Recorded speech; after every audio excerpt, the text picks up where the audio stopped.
Acausal connecting principle. The acausal connecting principle is one of Carl Jung's most mysterious ideas because it suggests that some events are linked by meaning, not by direct cause. In ordinary life, we expect one thing to lead to another. A door opens because someone turns the handle. A phone rings because someone dials. But Jung noticed moments that felt different, moments where the inner world and outer world seemed to meet without any visible explanation. This is where the idea becomes unsettling. You think of a person you have not heard from in years, and that same day they contact you. You dream of a strange image, then see the same symbol in real life. You feel a quiet warning before something happens, and later, the timing feels too exact to ignore. Jung did not say every coincidence is magical. He believed some coincidences become powerful because they carry emotional meaning for the person experiencing them. They feel as if life is reflecting something hidden inside the psyche. That is what makes the concept so gripping. It turns a random moment into a mirror, and suddenly the world feels less silent. The creepy part is not that the event happened. The creepy part is the feeling that something deeper noticed it before you did. The acausal connecting principle makes people question whether the unconscious mind is more connected to life than we realize. It suggests that beneath ordinary reality, there may be patterns we cannot control, predict, or fully explain, yet somehow recognize when they appear, leaving us haunted by timing that feels personal, intimate, and impossible to dismiss as coincidence alone. Unus mundus. Unus mundus is one of Carl Jung's most obscure and haunting concepts because it means one world, a hidden unity beneath everything we experience as separate. To the ordinary mind, life looks divided. There is the inner world of thoughts, dreams, fears, and memories, and there is the outer world of people, events, nature, and time. Jung believed that beneath this surface division, both worlds may come from the same deeper reality. This idea becomes creepy because it suggests that the mind may not be completely locked inside the skull. Your dreams, symbols, instincts, and emotional reactions may not be random private events. They may be expressions of a deeper pattern that also appears in the world around you. When an inner feeling and an outer event match too perfectly, Jung saw it as a sign that both may be rising from the same hidden source. Unus mundus makes reality feel less like a machine and more like a living mystery. It asks a disturbing question. What if the separation between your inner life and the outer world is not as solid as you think? What if some moments feel meaningful because they come from a level of reality where mind and matter are not yet divided? That is why this concept feels so powerful. It does not simply say that coincidences happen. It suggests that behind coincidence, behind dreams, behind symbols, and behind strange emotional knowing, there may be one deep order connecting everything. And once a person begins to notice that possibility, ordinary life starts to feel less ordinary, as if the world has been quietly speaking in patterns long before the conscious mind learned how to listen. Psychoid archetype. The psychoid archetype is one of Carl Jung's most difficult and eerie concepts because it points to a level of the psyche that is not fully mental, yet not fully physical either. Most people think of the mind as thoughts, memories, emotions, and dreams. But Jung believed that beneath ordinary awareness, there are deeper patterns that shape human behavior before we can think about them. The psychoid archetype belongs to this mysterious borderland. What makes it creepy is that it suggests some forces inside us are not personal. They do not come from childhood alone, or from simple memory, or from conscious choice. They seem to rise from a deeper layer of life itself, influencing instincts, symbols, reactions, and dreams before the ego understands what is happening. A psychoid archetype is not an image you can easily picture. It is more like a hidden pattern that produces images. It may appear as a mother, a shadow, a monster, a guide, or a strange dream figure. But the form is only the surface. Beneath it is something older, something that seems to belong to both the body and the psyche. This is why Jung's idea feels unsettling. It makes you wonder how much of your life is truly chosen, and how much is being shaped by ancient patterns moving beneath awareness. A sudden fear, an attraction, a dream, or a repeated life pattern may not be random at all. It may be the psyche's deeper structure showing itself through you. The psychoid archetype reminds us that the human mind is not a clean, bright room. It has hidden depths where instinct, symbol, body, and mystery meet. Participation. Mystique. Participation mystique is one of Carl Jung's most unsettling concepts because it describes a state where a person cannot clearly separate themselves from another person, group, object, symbol, or belief. In this state, the boundary between me and not me becomes blurred. A person may feel as if another person's mood is their own, a group's identity is their identity, or a symbol carries a living power over them. What makes this creepy is how quietly it happens. You may think you are making your own choices, but your emotions are being pulled by something outside you. A crowd becomes angry, and suddenly you feel angry too. A family believes something, and you accept it before questioning it. A person you love feels distant, and your whole sense of self begins to collapse. Jung used this idea to describe a primitive, unconscious form of connection where people feel fused with the world around them. It can happen in tribes, religions, relationships, fandoms, political groups, and even toxic friendships. The danger is that once you are caught in participation mystique, you may mistake emotional infection for truth. This concept is powerful because it reveals how easily the unconscious can surrender individuality. You stop asking, "Is this really mine?"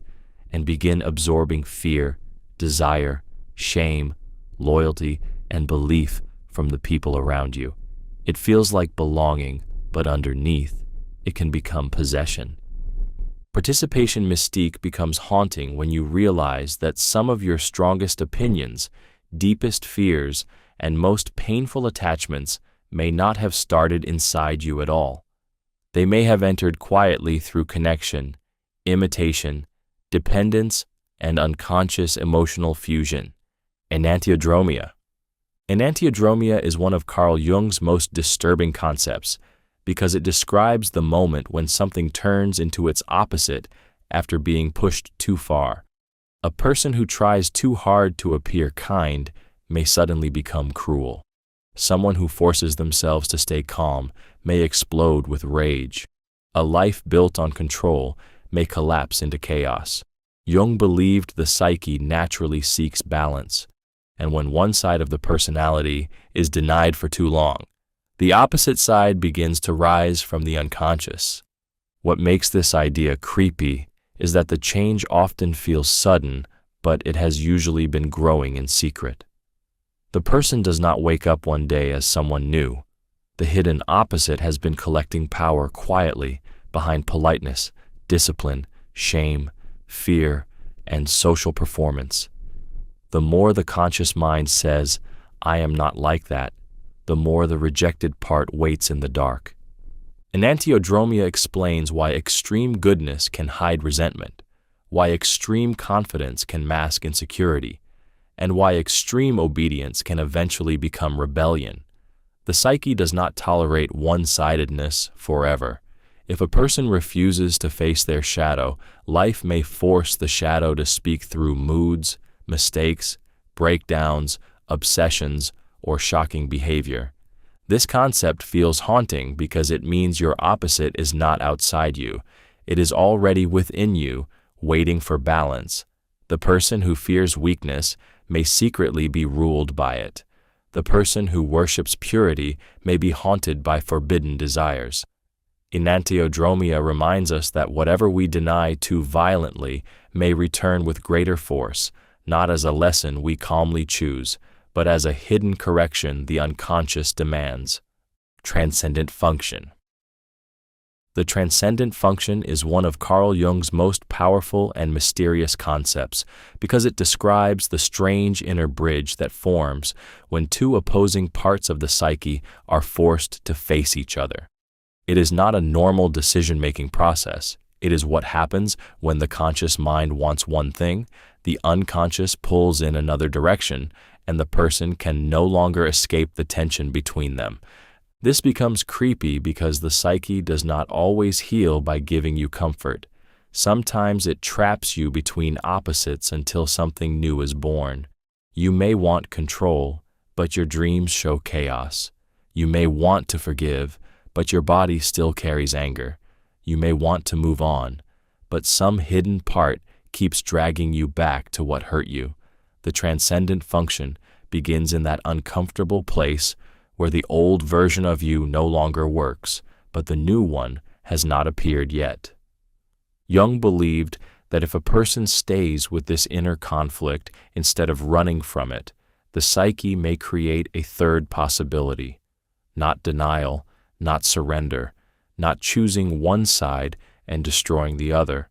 Instead, a new attitude slowly emerges, one that is larger than both opposites.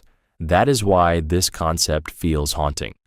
It suggests that confusion, emotional tension, and inner contradiction may not always be signs of failure. They may be signs that the unconscious is trying to transform you.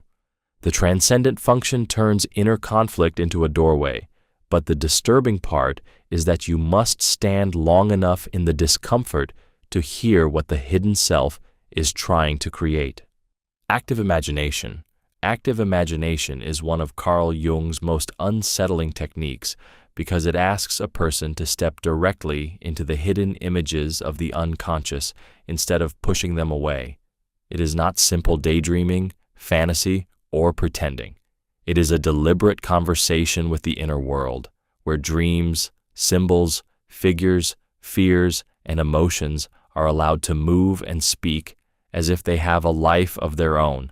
This becomes creepy because the unconscious does not always appear in soft or comforting ways. It may show up as a shadowy stranger, a wounded child, an animal, a dark room, a strange guide, or a voice that seems to know things the conscious mind has been avoiding. The person does not force the scene. They watch it unfold, respond to it, and let the hidden psyche reveal itself. Jung believed active imagination could help people face the parts of themselves they normally ignore. A person might write a dialogue with an inner figure, paint a disturbing dream image, follow a fantasy scene, or ask a symbol what it wants. The goal is not entertainment. The goal is confrontation, understanding, and integration. What makes this concept so haunting is the feeling that the mind contains presences you did not knowingly create. A buried fear may speak with a face. A forgotten wound may appear as a person. A secret desire may become a creature. A rejected part of you may step forward and demand attention. Active imagination forces a person to realize that the ego is not the only voice inside. Beneath ordinary thought, there are deeper forces waiting in symbolic form, and sometimes they do not disappear until they are finally seen. Complexio oppositorum. Complexio oppositorum is one of Carl Jung's most mysterious concepts because it means the union of opposites inside the psyche. It describes the strange truth that the human soul is not made of one clean personality, one pure desire, or one simple identity. Inside every person, there are contradictions living side by side: love and anger, courage and fear, innocence and darkness, control and chaos, the need to belong and the need to disappear. This becomes creepy because most people spend their lives trying to prove they are only one thing. They want to believe they are good, loyal, calm, strong, or rational. But Jung believed the psyche is far deeper than the image we present. The more someone insists they are only light, the more their hidden darkness grows in the unconscious. Complexio oppositorum shows that wholeness does not come from destroying one side of yourself. It comes from facing the terrifying tension between both sides. A person may be kind and still carry resentment. They may be brave and still feel weak. They may love someone and still want distance. These contradictions do not always mean hypocrisy. Sometimes they reveal the unfinished work of becoming whole. What makes this concept haunting is that the psyche may force you to meet the opposite of who you think you are. The peaceful person meets their rage. The disciplined person meets their hunger. The caring person meets their selfishness. The confident person meets their fear. Complexio oppositorum reminds us that the self is not born from perfection. It is formed in the dark pressure between opposites, where the person finally stops pretending to be simple and begins confronting everything they contain. Archetypal inflation. Archetypal inflation is one of Carl Jung's most dangerous concepts because it describes what happens when a person becomes possessed by an archetype and mistakes its power for their own. Instead of experiencing a deep inner image, symbol, role, or force as something moving through the psyche, the person identifies with it completely. They no longer say, "Something powerful is affecting me." They begin to believe, "I am the powerful thing." This becomes creepy because archetypal inflation can make ordinary people feel chosen, superior, untouchable, or destined for greatness. A person may identify with the hero and believe they must rescue everyone. They may identify with the wise one and believe no one can correct them. They may identify with the victim and turn suffering into identity. They may identify with the savior and quietly begin controlling others in the name of helping them. Jung believed archetypes are ancient, collective patterns much larger than the personal ego. When the ego touches them without humility, it can become overwhelmed. The person feels filled with meaning, intensity, and certainty, but that certainty may not be wisdom. It may be possession. The archetype gives them emotional electricity, and they mistake that charge for truth. What makes archetypal inflation so haunting is how spiritual, noble, or heroic it can appear from the outside. The person may sound inspired, confident, and deeply convinced, but underneath, the ego has expanded beyond its human limits. It has forgotten its weakness, its shadow, and its need for balance. Archetypal inflation reminds us that not every powerful feeling is guidance. Sometimes the force that makes a person feel larger than life is the very force quietly separating them from reality. Coniunctio. Coniunctio is one of Carl Jung's most mysterious and emotionally charged concepts because it means the sacred union of opposites inside the psyche. It comes from alchemy, where separate elements are joined together to create transformation. But for Jung, this was not just about metals or ancient symbols. It was about the human soul learning to bring together the divided parts of itself. This becomes creepy because Coniunctio is not a soft, beautiful merging at first. It often begins with inner conflict. A person is pulled between desire and fear, love and resentment, control and surrender, innocence and shadow. The conscious mind wants to stay clean and certain, but the unconscious brings up everything that has been rejected, buried, or denied. Jung saw Coniunctio as a deep psychological marriage. It can happen between the ego and the shadow, the masculine and feminine sides of the psyche, the conscious and unconscious, or the human and the divine image within. The disturbing part is that true union requires contact with what you fear most inside yourself. You cannot become whole by only embracing the parts that feel acceptable. This concept is haunting because it suggests that the thing you resist may be the missing half of your transformation. The anger you hide, the longing you shame, the vulnerability you despise, or the darkness you refuse to name may all be waiting to be integrated. Coniunctio reminds us that wholeness is not purity. It is the strange, painful, powerful joining of opposites. It is what happens when the divided soul stops running from itself and finally allows the hidden parts to meet, burn, merge, and change the person from within. Circumambulation.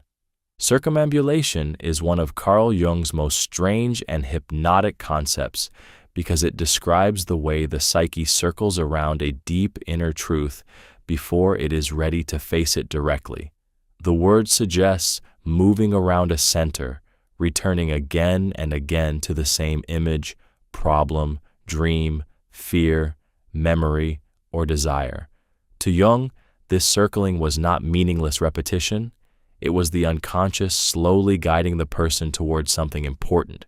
This becomes creepy because many people think they are escaping a problem when they are actually orbiting it. They keep meeting the same type of person. They keep repeating the same emotional pattern. They keep dreaming about the same house, road, room, animal, or stranger. They keep returning to the same wound in different forms, never realizing the psyche is placing them near the center again and again. Jung believed circumambulation often happens during individuation, the process of becoming whole. The person does not move toward the self in a straight line. They circle it. They approach, retreat, resist, return, and slowly become conscious of what the unconscious has been arranging all along. What makes this concept haunting is the possibility that your repeated struggles are not random failures. They may be signs that something deep within you is trying to be seen. The pattern keeps returning because the lesson has not been fully understood. Circumambulation reminds us that the psyche has its own rhythm. Sometimes it does not reveal the truth immediately. It lets you walk around it, fear it, misunderstand it, and meet it in pieces until the center becomes impossible to ignore. Nigredo. Nigredo is one of Carl Jung's darkest and most unsettling concepts because it represents the blackening stage of transformation, the moment when the old self begins to break down before anything new can be born. In alchemy, Nigredo was the stage of decay, darkness, confusion, and dissolution. Jung saw it as a powerful symbol for the human psyche when a person is forced to face the parts of themselves they have avoided for too long. This becomes creepy because Nigredo does not feel like healing while it is happening. It feels like losing yourself. A person may feel empty, directionless, ashamed, emotionally heavy, or cut off from the version of life they once understood. The beliefs that used to comfort them stop working. The identity they built begins to feel false. The mask they wore in front of others becomes too painful to keep wearing. Jung believed this dark stage could appear during depression, crisis, grief, shadow work, or deep inner change. It is the psychological night where hidden material rises from the unconscious. Old wounds, buried anger, rejected desires, guilt, fear, and forgotten memories begin to surface, not to destroy the person, but to reveal what has been rotting underneath the polished image. What makes Nigredo haunting is that it often arrives before clarity. The person cannot yet see the transformation. They only feel the darkness. They may think they are falling apart, when in truth, the false structure of the old self is dissolving. Nigredo reminds us that some breakdowns are not the end of the soul. They are the terrifying beginning of becoming real, where everything artificial must darken before something honest can emerge. Albedo. Albedo is one of Carl Jung's most quietly powerful concepts because it represents the whitening stage of transformation, the moment after darkness when the psyche begins to clear, cleanse, and see itself more honestly. In alchemy, Albedo came after Nigredo, after the blackening, the confusion, the decay, and the painful breakdown of the old form. Jung saw it as a symbol of psychological purification, where a person begins to separate truth from illusion. This becomes eerie because albedo does not mean everything is healed. It means the person can finally see what was hidden. After the emotional darkness, they begin to recognize the mask they wore, the wounds they denied, the desires they buried, and the lies they used to survive. The fog lifts, but what appears is not always comforting.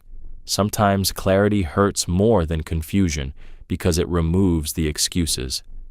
Jung believed albedo was a stage where the unconscious material that rose during Nigredo begins to be understood. The person stops being swallowed by the darkness and starts observing it. They can look at their shadow without becoming it. They can name their pain without being ruled by it. They can begin to understand why certain patterns kept repeating. What makes albedo haunting is the strange loneliness of awakening. Once a person sees themselves more clearly, they cannot fully return to ignorance.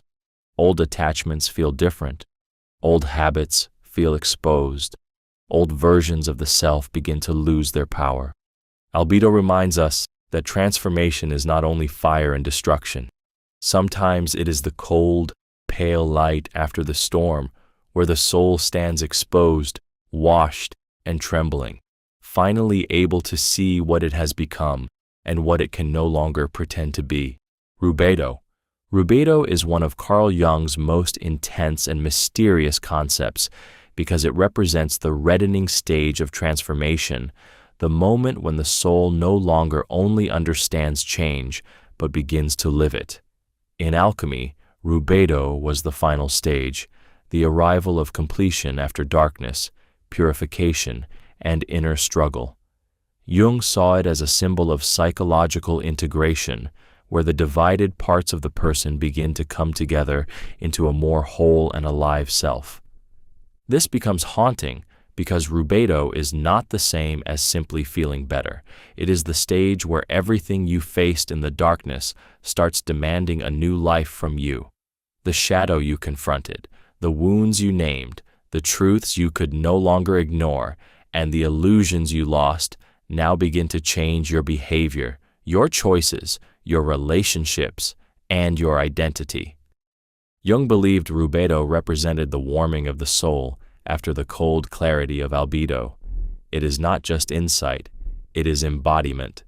A person stops only knowing the truth and begins becoming the truth. But this can feel frightening because the old self no longer has a place to hide. You cannot keep pretending, pleasing, shrinking, or repeating the same patterns once the deeper self has awakened.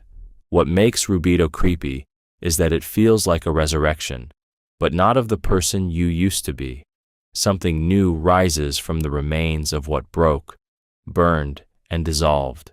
Rubedo reminds us that real transformation is not proven by what you understand in private. It is proven by what you become in the world after the unconscious has touched you deeply enough to change your life. Synchronicity. Synchronicity is one of Carl Jung's most famous yet deeply unsettling concepts because it describes meaningful coincidences that feel too precise, too personal, and too emotionally charged to be dismissed as random. It happens when something in your inner world matches something in the outer world without any clear cause connecting them. A thought, dream, fear, symbol, or feeling suddenly appears reflected in real life. This becomes creepy because synchronicity makes ordinary reality feel as if it is responding to something hidden inside you. You think of a person, and they suddenly message you. You keep seeing the same number, animal, phrase, or symbol during an emotional turning point. You dream about something strange, and the next day, the same image appears in a conversation, a book, or a place you did not expect. Jung did not believe synchronicity was just superstition. He saw it as a moment when the unconscious and the external world seem to align through meaning rather than cause. The event matters not because it can be logically explained, but because it strikes the person with a strange emotional force. It feels like the world has briefly become symbolic. What makes synchronicity haunting is that it often appears when a person is confused, grieving, changing, or standing at the edge of a major decision. It can feel like life is whispering through patterns, showing the psyche something it has not fully understood yet. Synchronicity reminds us that not every important moment announces itself loudly. Sometimes the most disturbing signs arrive quietly, through timing, repetition, and coincidence, leaving a person wondering whether the unconscious recognized the pattern long before the conscious mind dared to notice. Psychic energy. Psychic energy is one of Carl Jung's most fascinating and unsettling concepts because it describes the invisible force that moves through the mind, shaping desires, fears, dreams, obsessions, creativity, and emotional reactions. Jung did not see psychic energy as only sexual energy, the way Freud often emphasized libido. He saw it as a broader life force, the inner power behind everything that pulls your attention, drains your strength, or awakens something deep inside you. This becomes creepy because psychic energy can control a person before they realize it. You may think you are simply interested in someone, but your mind keeps returning to them again and again. You may think a fear is small, but it begins stealing your peace. You may believe you are over something, yet your dreams, moods, and reactions reveal that energy is still trapped there. Jung believed psychic energy flows toward what carries meaning. If something is ignored, repressed, or emotionally charged, it does not disappear. It gathers force in the unconscious. That is why a buried wound can become an obsession, a denied desire can become a fantasy, and an avoided truth can return through anxiety, dreams, projection, or sudden emotional outbursts. What makes psychic energy haunting is that it shows how the psyche has its own economy. Whatever you refuse to face may continue feeding on your attention from the shadows.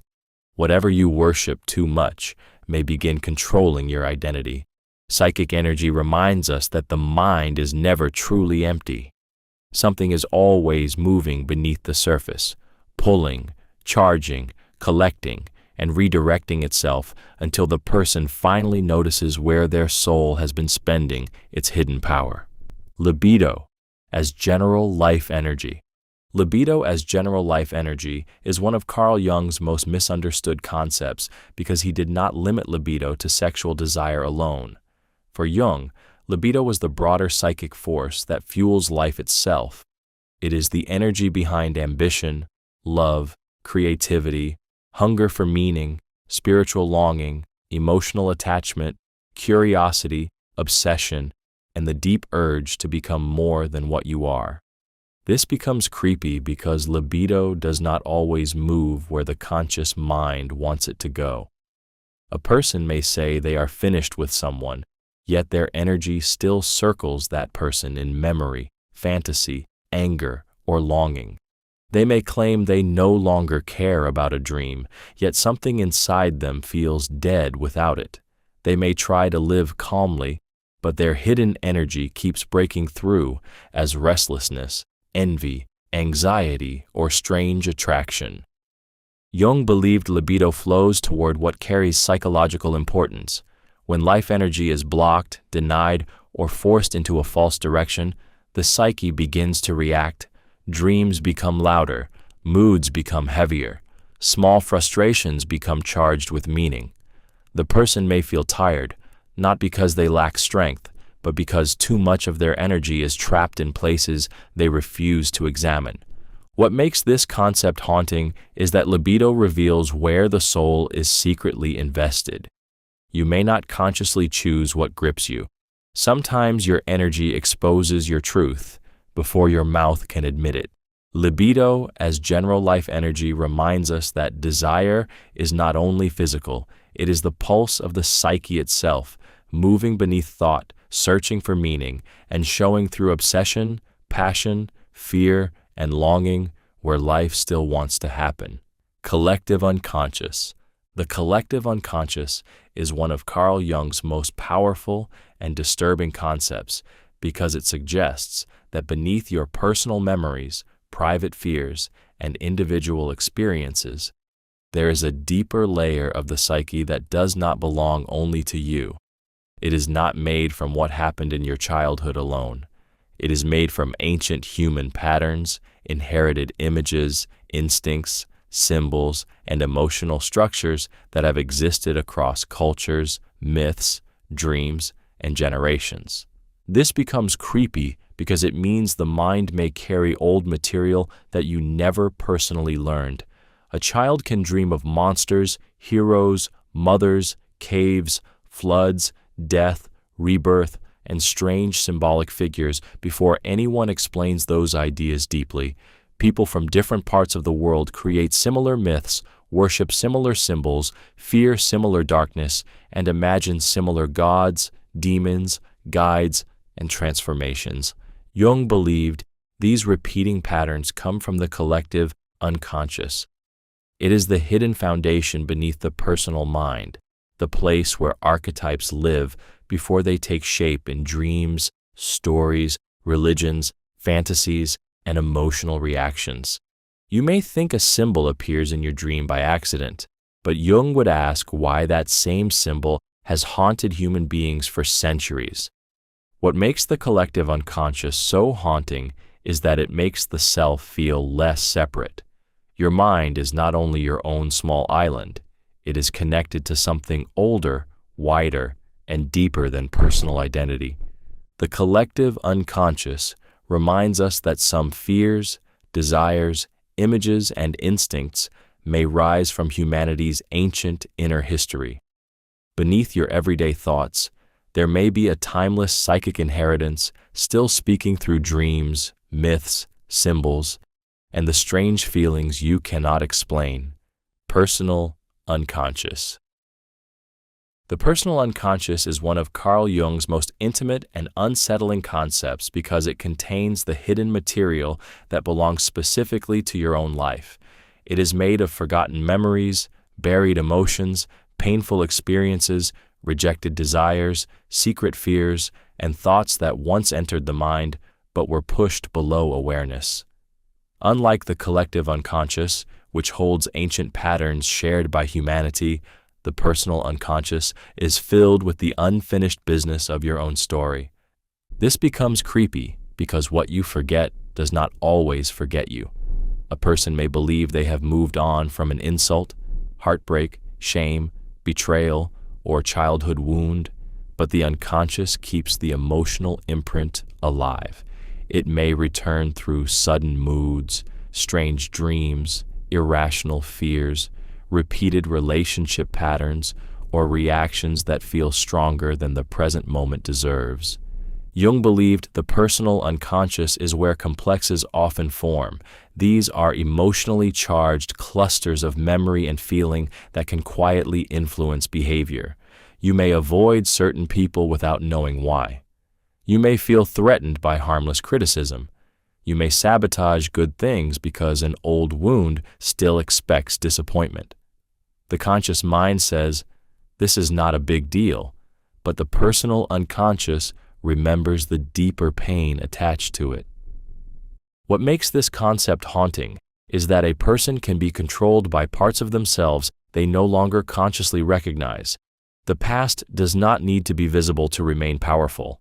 It can hide in tone of voice, body tension, attraction, anger, silence, and fear. The personal unconscious reminds us that the mind has locked rooms. Behind those doors are the memories, emotions, and truths we could not fully face, still waiting to shape us until they are finally brought into the light. Archetypes. Archetypes are one of Carl Jung's most powerful and eerie concepts because they describe ancient patterns inside the human psyche that shape how people dream, love, fear, worship, suffer, and transform. They are not ordinary ideas learned from school or family. They are deep symbolic structures inherited through the collective unconscious, appearing again and again in myths, religions, stories, fantasies, and emotional reactions across human history. This becomes creepy because archetypes can move through a person before the person understands what is happening. Someone may feel drawn to the hero's path, the wounded child, the shadow, the wise old man, the great mother, the trickster, or the savior without realizing they are living out a pattern far older than their personal life. The person thinks, "This is just me," but Jung would ask, "What ancient image is acting through you?" Archetypes do not appear directly. They show themselves through symbols, dreams, behaviors, attractions, fears, and repeated life dramas. A woman in a dream may not simply be a woman. A dark figure may not simply be danger. A child may not simply be innocence. Each image may be carrying a deeper psychic meaning that the conscious mind has not yet decoded. What makes archetypes haunting is that they can possess the ego. A person may become trapped in the role of victim, rescuer, rebel, martyr, lover, ruler, or outsider, believing it is their full identity. But beneath that role, an archetypal force may be shaping their emotions, choices, and destiny. Archetypes remind us that the human mind is not empty at birth. It carries ancient blueprints, waiting for life to awaken them. The self. The self is one of Carl Jung's deepest and most mysterious concepts because it represents the totality of who a person is, not just the personality they show to the world. The ego says, "This is who I am," but the self contains far more. It includes the conscious mind, the unconscious, the shadow, the hidden potential, the inner opposites, and the deeper center that quietly pulls a person toward wholeness. This becomes creepy because the self does not always guide gently. Sometimes it disrupts the life the ego has built. A person may be chasing success, approval, control, or comfort, and suddenly dreams, crises, losses, strange longings, or emotional emptiness begin to disturb them. The ego wants stability, but the self wants truth. It does not care about the mask if the mask is keeping the soul divided. Jung believed the self often appears through powerful symbols, such as the mandala, the divine child, the wise figure, the circle, the center, or images of unity. These symbols are not random decorations of the mind. They are signs that something deeper is trying to organize the chaos within the person. What makes the self haunting is that it can feel like an inner authority greater than the ego. It knows what you are avoiding. It knows what you have outgrown. It knows which parts of you have been abandoned for survival. The self reminds us that becoming whole is not the same as becoming comfortable. Sometimes the deepest part of you will disturb your peace, break your illusions, and call you toward a life that feels frightening because it is more honest than the one you were pretending to live. Individuation. Individuation is one of Carl Jung's most powerful and unsettling concepts because it describes the process of becoming who you truly are beneath the mask, the conditioning, the fear, and the roles you were taught to perform. It is not simply self-improvement. It is the long, uncomfortable journey of bringing the conscious and unconscious parts of the psyche into a more honest relationship. This becomes creepy because individuation often begins when the life you built starts to feel strangely false. You may have the right job, the right image, the right relationship, or the right approval from others, yet something inside still feels hollow. The ego says, "This should be enough," but the deeper self begins to whisper that you are living only a partial life. Jung believed individuation requires a person to face the shadow, withdraw projections, listen to dreams, confront hidden desires, and stop confusing social identity with the true self. This is frightening because the path does not only reveal your beauty, it also reveals your jealousy, weakness, anger, hunger, fear, and unlived potential. What makes individuation haunting is that once it begins, the old mask becomes harder to wear. You start noticing where you betrayed yourself to be accepted. You begin seeing which beliefs were never truly yours. You realize that some relationships only survived because you stayed unconscious. Individuation reminds us that becoming whole is not a peaceful escape from darkness. It is a confrontation with everything inside you that was abandoned, denied, or silenced, until the person you perform for the world slowly gives way to the person your soul has been trying to become. Persona. The persona is one of Carl Jung's most unsettling concepts because it describes the mask a person wears to survive in society. It is the version of yourself you show to the world so you can be accepted, respected, loved, or protected. It may look like confidence, kindness, intelligence, strength, innocence, professionalism, or charm, but it is not the whole self. It is only the face the ego learns to present. This becomes creepy because most people eventually forget they are wearing a mask. They begin to believe the performance is their true identity. A person may act strong for so long that they lose touch with their fear. They may act nice for so long that they bury their anger. They may act successful for so long that they cannot admit they feel empty. The persona becomes a costume that slowly tightens around the soul. Jung believed the persona is necessary, but dangerous when a person becomes possessed by it. Society rewards the mask, so the person keeps feeding it.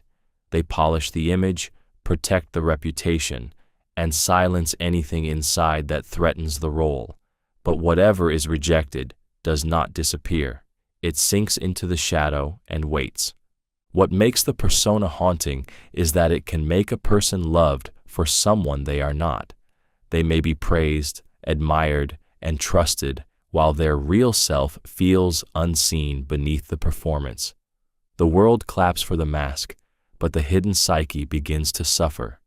The persona reminds us that the most convincing disguise is not the one that fools others. It is the one a person wears so long that they no longer remember what their real face feels like. Shadow. The shadow is one of Carl Jung's most frightening concepts because it contains the parts of yourself you do not want to see. It is made of rejected emotions, hidden desires, shameful impulses, jealousy, anger, weakness, selfishness, fear, and everything the ego pushes away in order to feel acceptable. The shadow is not always evil, but it is always uncomfortable because it carries what your conscious identity refuses to own. This becomes creepy because the shadow does not disappear just because you deny it. It waits beneath the surface and finds indirect ways to express itself. A person who insists they are never angry may explode suddenly. Someone who claims they are above jealousy may quietly sabotage others. A person who performs kindness may secretly carry resentment, bitterness, or a need to control. Jung believed the shadow often appears through projection. Instead of admitting what lives inside us, we see it in other people and react with unusual intensity. The person who irritates you too deeply may be carrying a trait your own psyche has disowned. The thing you judge harshly outside yourself may be a hidden conflict inside yourself. What makes the shadow haunting is that it can control a person while they still believe they are innocent. It can speak through sarcasm, attraction, hatred, moral superiority, sudden rage, secret fantasies, or repeated mistakes. The ego says, "That is not me," but the unconscious knows otherwise. The shadow reminds us that becoming whole requires facing what we would rather condemn. The darkest parts of the psyche do not vanish through denial. They grow stronger in secrecy, waiting for the moment they can reveal who has really been standing behind the mask. Anima. The anima is one of Carl Jung's most mysterious and emotionally charged concepts because it represents the inner feminine image within the psyche, especially in a man's unconscious. It is not simply about women, romance, or attraction. It is a deep inner figure connected to emotion, intuition, beauty, longing, vulnerability, imagination, and the hidden relationship a person has with their own soul. This becomes creepy because the anima can quietly shape how a person sees others without them realizing it. A man may believe he is falling for a woman when part of what he is experiencing is a projection of his own unconscious anima. He may see her as magical, dangerous, pure, healing, mysterious, or destined, not because he truly knows her, but because his inner image has been placed onto her. Jung believed the anima appears in dreams, fantasies, moods, creative inspiration, and emotional reactions. She may show up as a guide, lover, stranger, goddess, witch, wounded woman, or distant figure, calling from somewhere unknown. The form changes, but the message often points toward the person's undeveloped emotional life. What makes the anima haunting is that she can possess the mind through longing. A person may become obsessed with someone who awakens this inner image, confusing psychological projection with fate. They may chase the person, not realizing they are really chasing a lost part of themselves. The anima reminds us that attraction is not always simple. Sometimes the person who feels impossible to forget is carrying an image from the unconscious. Beneath the desire may be a deeper invitation to face the emotions, sensitivity, creativity, and soul life that were buried inside. Animus. The animus is one of Carl Jung's most powerful and unsettling concepts because it represents the inner masculine image within the psyche, especially in a woman's unconscious. It is not simply about men, romance, or attraction. It is connected to inner authority, reason, direction, conviction, speech, judgment, courage, and the hidden voice that shapes how a person relates to power, truth, and decision-making. This becomes creepy because the animus can influence a person's thoughts without feeling like an influence. It may appear as a harsh inner critic, a cold voice of certainty, a fantasy of the perfect man, or a deep attraction to someone who seems strong, wise, dangerous, unavailable, or powerful. The person may think, "This is what I believe," when in reality, an unconscious inner figure may be speaking through them. Jung believed the animus often appears in dreams and fantasies as male figures, strangers, fathers, teachers, warriors, judges, guides, or mysterious men who carry authority. Sometimes he inspires courage and clarity. Other times he becomes rigid, opinionated, cruel, or emotionally detached, pushing the person into beliefs that feel absolute but may not be truly conscious. What makes the animus haunting is that it can possess the mind through certainty. A person may become trapped in inner arguments, harsh judgments, defensive opinions, or impossible standards without realizing they are under the influence of an unconscious pattern. The animus reminds us that inner authority can either guide or imprison.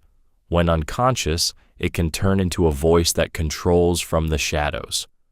When faced honestly, it can become a bridge to strength, wisdom, independence, and a deeper relationship with truth. Ego. The ego is one of Carl Jung's most important and quietly unsettling concepts because it is the center of conscious identity. It is the part of you that says, "I am this person. I have this name. I have this story. I want this. I fear that. I believe these things."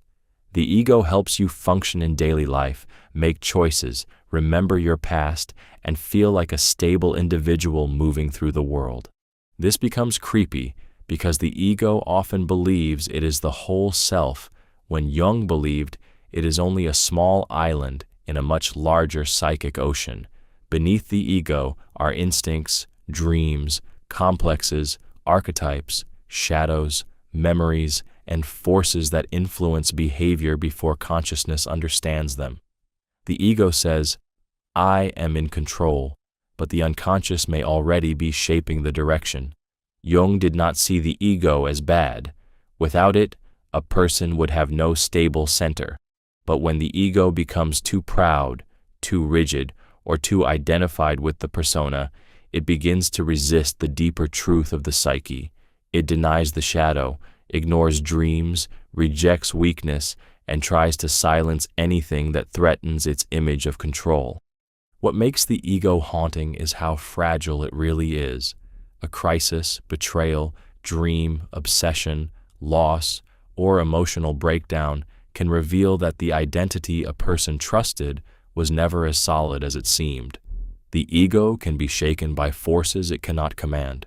The ego reminds us that the voice saying, "This is who I am," may not know the full story. Behind that voice, the unconscious waits with older truths, hidden wounds, and deeper parts of the self demanding recognition. The wise old man. The wise old man is one of Carl Jung's most mysterious archetypes because it represents the hidden figure of wisdom that appears when the conscious mind is lost, confused, or standing near transformation. He may appear in dreams, myths, stories, or fantasies as a teacher, prophet, magician, grandfather, hermit, priest, guide, or strange stranger who seems to know more than the ego does. This becomes creepy because the wise old man often arrives when a person feels mentally trapped. The ego has run out of answers, logic has failed, and the person is forced to listen to something deeper. In dreams, he may say only a few words, hand over an object, point toward a path, or appear silently with a disturbing sense of authority. His presence feels ancient, as if the psyche is speaking through a figure older than personal memory. Jung believed this archetype comes from the collective unconscious. He is not just a character. He is a symbol of inner knowledge, meaning, insight, and spiritual direction. But his wisdom is not always comforting. Sometimes he reveals what the person does not want to know. Sometimes he leads them toward the shadow. Sometimes he gives guidance that requires sacrifice, courage, or the death of an old identity. What makes the wise old man haunting is that he suggests there may be knowledge inside you that your conscious mind has not earned yet. A dream figure may understand your life better than your waking thoughts do. The wise old man reminds us that guidance does not always come from outside. Sometimes the deepest teacher appears from within, wearing the face of age, mystery, and unsettling truth. The Great Mother. The Great Mother is one of Carl Jung's most powerful and frightening archetypes because she represents the deep image of motherhood within the collective unconscious. She is not only the loving mother who protects, feeds, comforts, and gives life. She is also the dark mother who devours, controls, traps, suffocates, and pulls the soul back into dependency. That is what makes this archetype so emotionally intense. This becomes creepy because the Great Mother can appear as both shelter and prison. She may show up in dreams as a mother, grandmother, goddess, queen, earth, cave, ocean, house, womb, or dark forest. Sometimes she gives warmth and safety.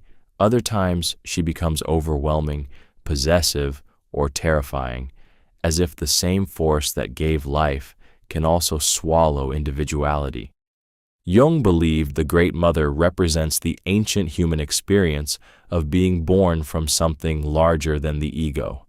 Every person begins life dependent on a mothering presence, so the psyche carries this image deeply. But when the Great Mother becomes too powerful in the unconscious, a person may fear independence, crave rescue, or feel trapped by comfort. What makes this archetype haunting is that love and danger can wear the same face.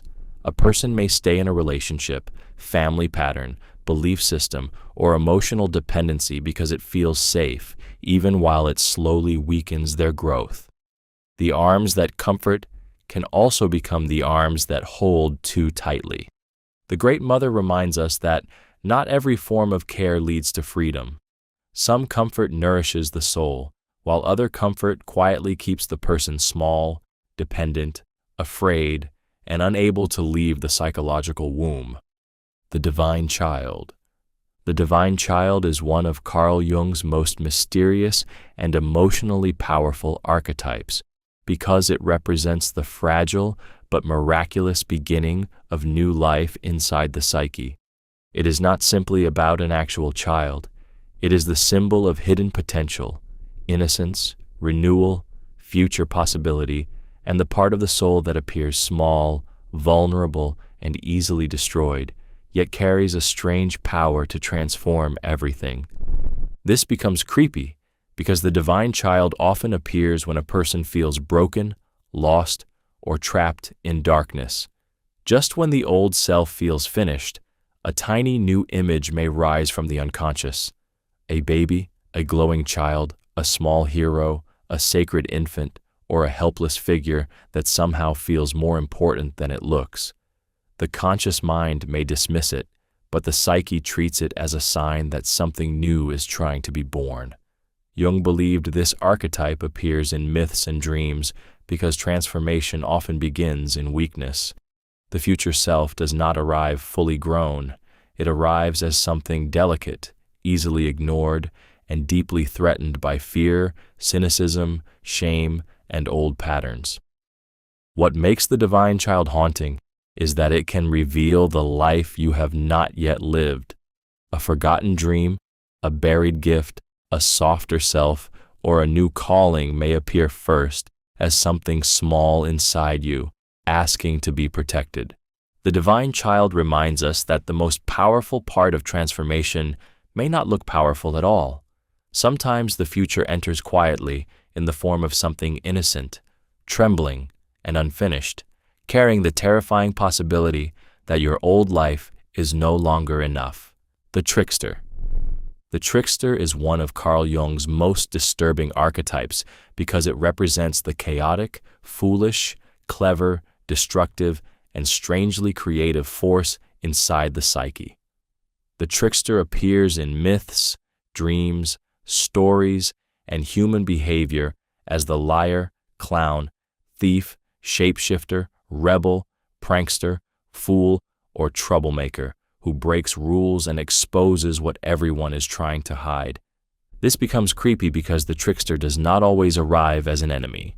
Sometimes it appears through humor, accidents, temptation, impulses, embarrassing mistakes, or sudden urges to ruin what is stable. A person may say something they should have kept hidden. They may sabotage a good opportunity. They may laugh at the wrong moment, chase danger, or act foolishly when they know better.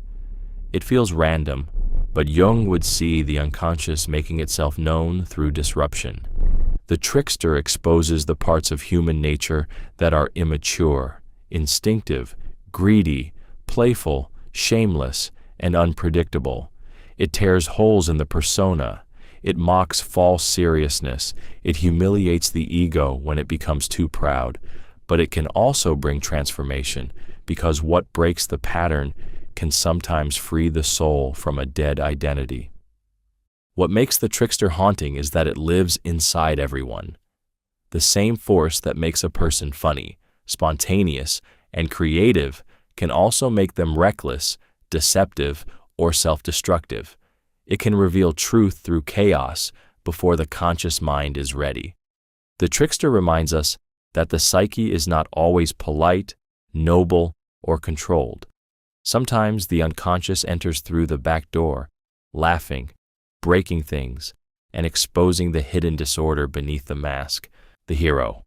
The Hero is one of Carl Jung's most powerful and dangerous archetypes because it represents the part of the psyche that wants to conquer fear, defeat darkness, prove strength, and move beyond ordinary limits.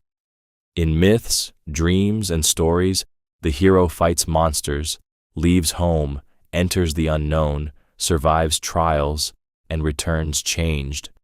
But for Jung, the hero is not only a character, it is an inner pattern that awakens when a person is called to face something larger than their current self.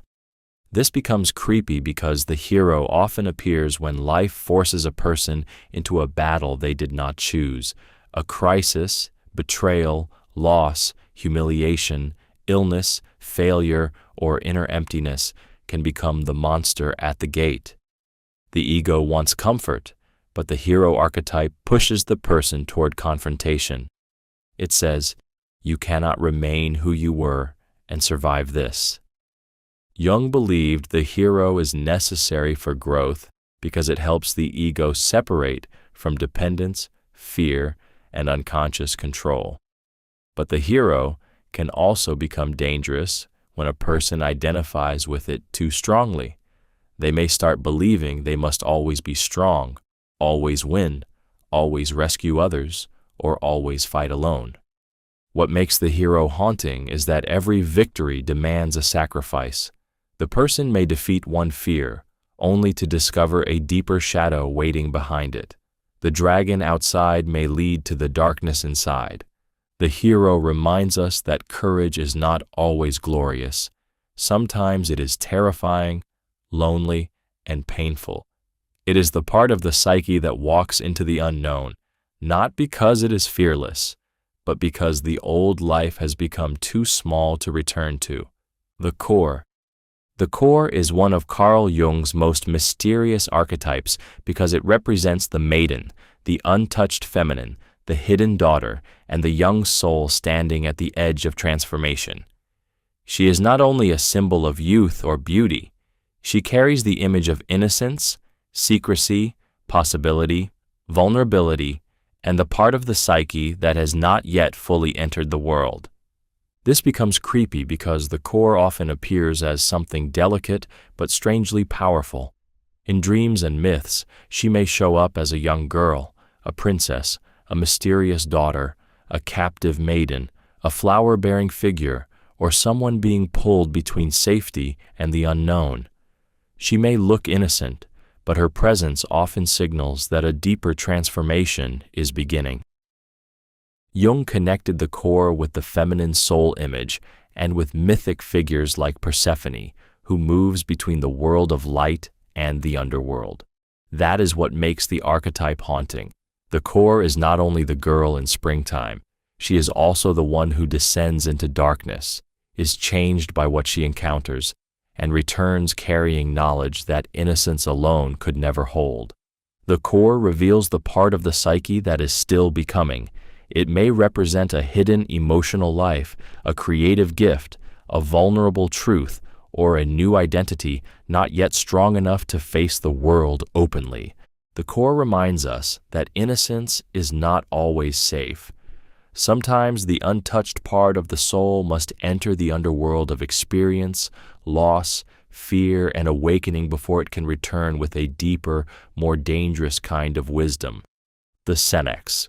The senex is one of Carl Jung's most serious and unsettling archetypes because it represents the old man, the father of order, discipline, law, time, structure, authority, and limitation.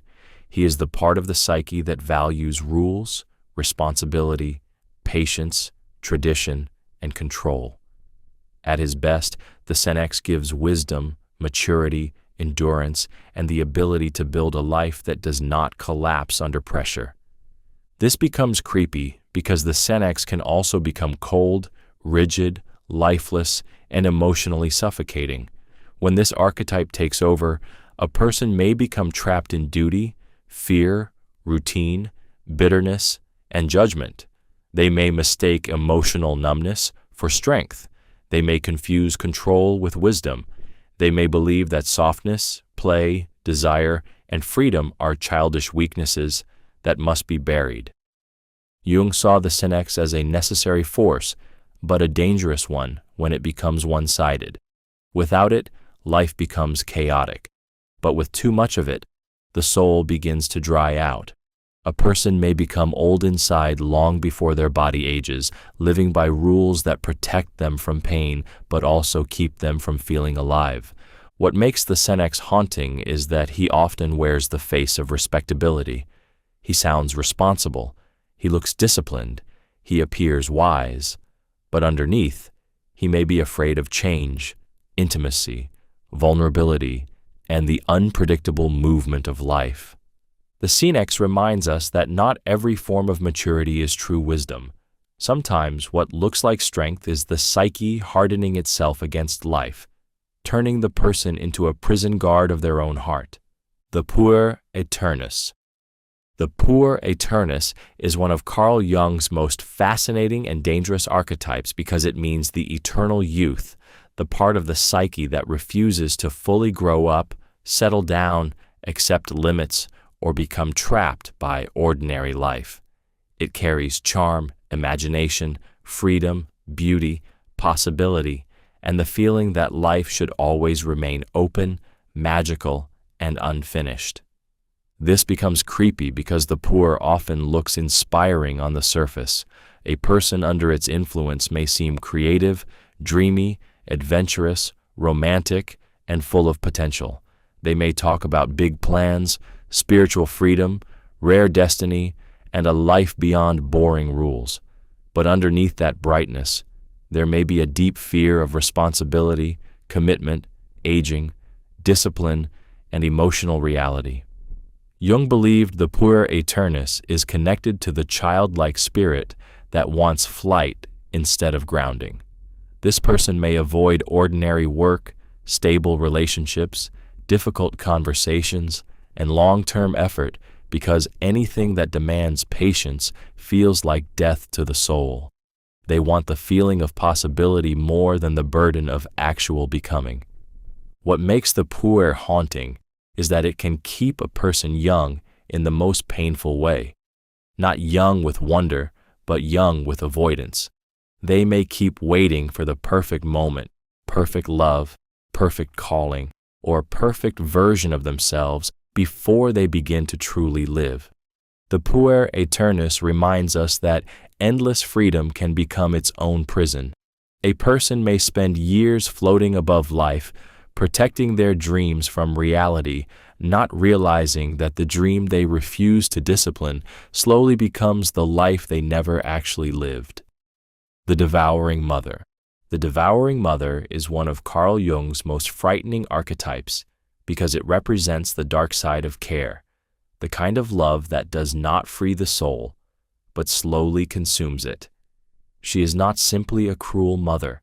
She can appear as protection, comfort, sacrifice, concern, or emotional closeness, but beneath that softness is a force that swallows independence, weakens courage, and keeps a person psychologically trapped. This becomes creepy because the devouring mother often hides inside what looks like love. A parent may say, "I only want what is best for you," while quietly making the child afraid to leave. A partner may offer constant care, but use that care to create dependence. A family may call it loyalty, while punishing anyone who tries to grow beyond the role they were given. Jung believed this archetype belongs to the shadow side of the Great Mother. The same force that gives life can also refuse to let life separate from it. In dreams, she may appear as a suffocating woman, a dark house, a swallowing ocean, a cave, a monster, or a mother figure who feeds and imprisons at the same time. What makes the devouring mother haunting is that her prison can feel warm. The person may not realize they are being weakened because they are being cared for. They may fear freedom because dependence has been disguised as safety. The devouring mother reminds us that not all nurturing is healthy. Some love feeds the body while starving the will, holding the person close until they forget they were ever meant to stand alone. The wounded healer. The wounded healer is one of Carl Jung's most emotional and unsettling archetypes because it describes the person who helps others from the very place where they themselves have been hurt. This is the healer who understands pain because they have carried it. The guide who recognizes darkness because they have walked through it. The comforter who can sense another person's wound because something inside them still remembers their own.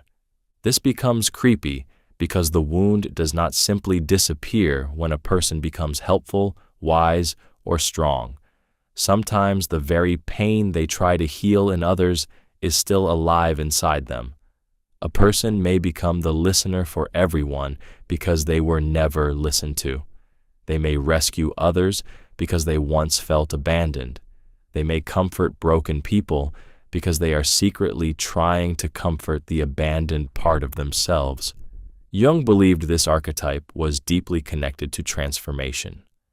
The wound can become a doorway to compassion, insight, and spiritual depth. But it can also become a trap. If the healer does not face their own pain honestly, they may use other people's suffering to avoid their own. Helping can become a mask. Wisdom can become a performance. Care can become a way to feel needed. What makes the wounded healer haunting is that their gift and their pain often come from the same place. The same wound that makes them powerful can also make them vulnerable to exhaustion, attachment, or hidden resentment.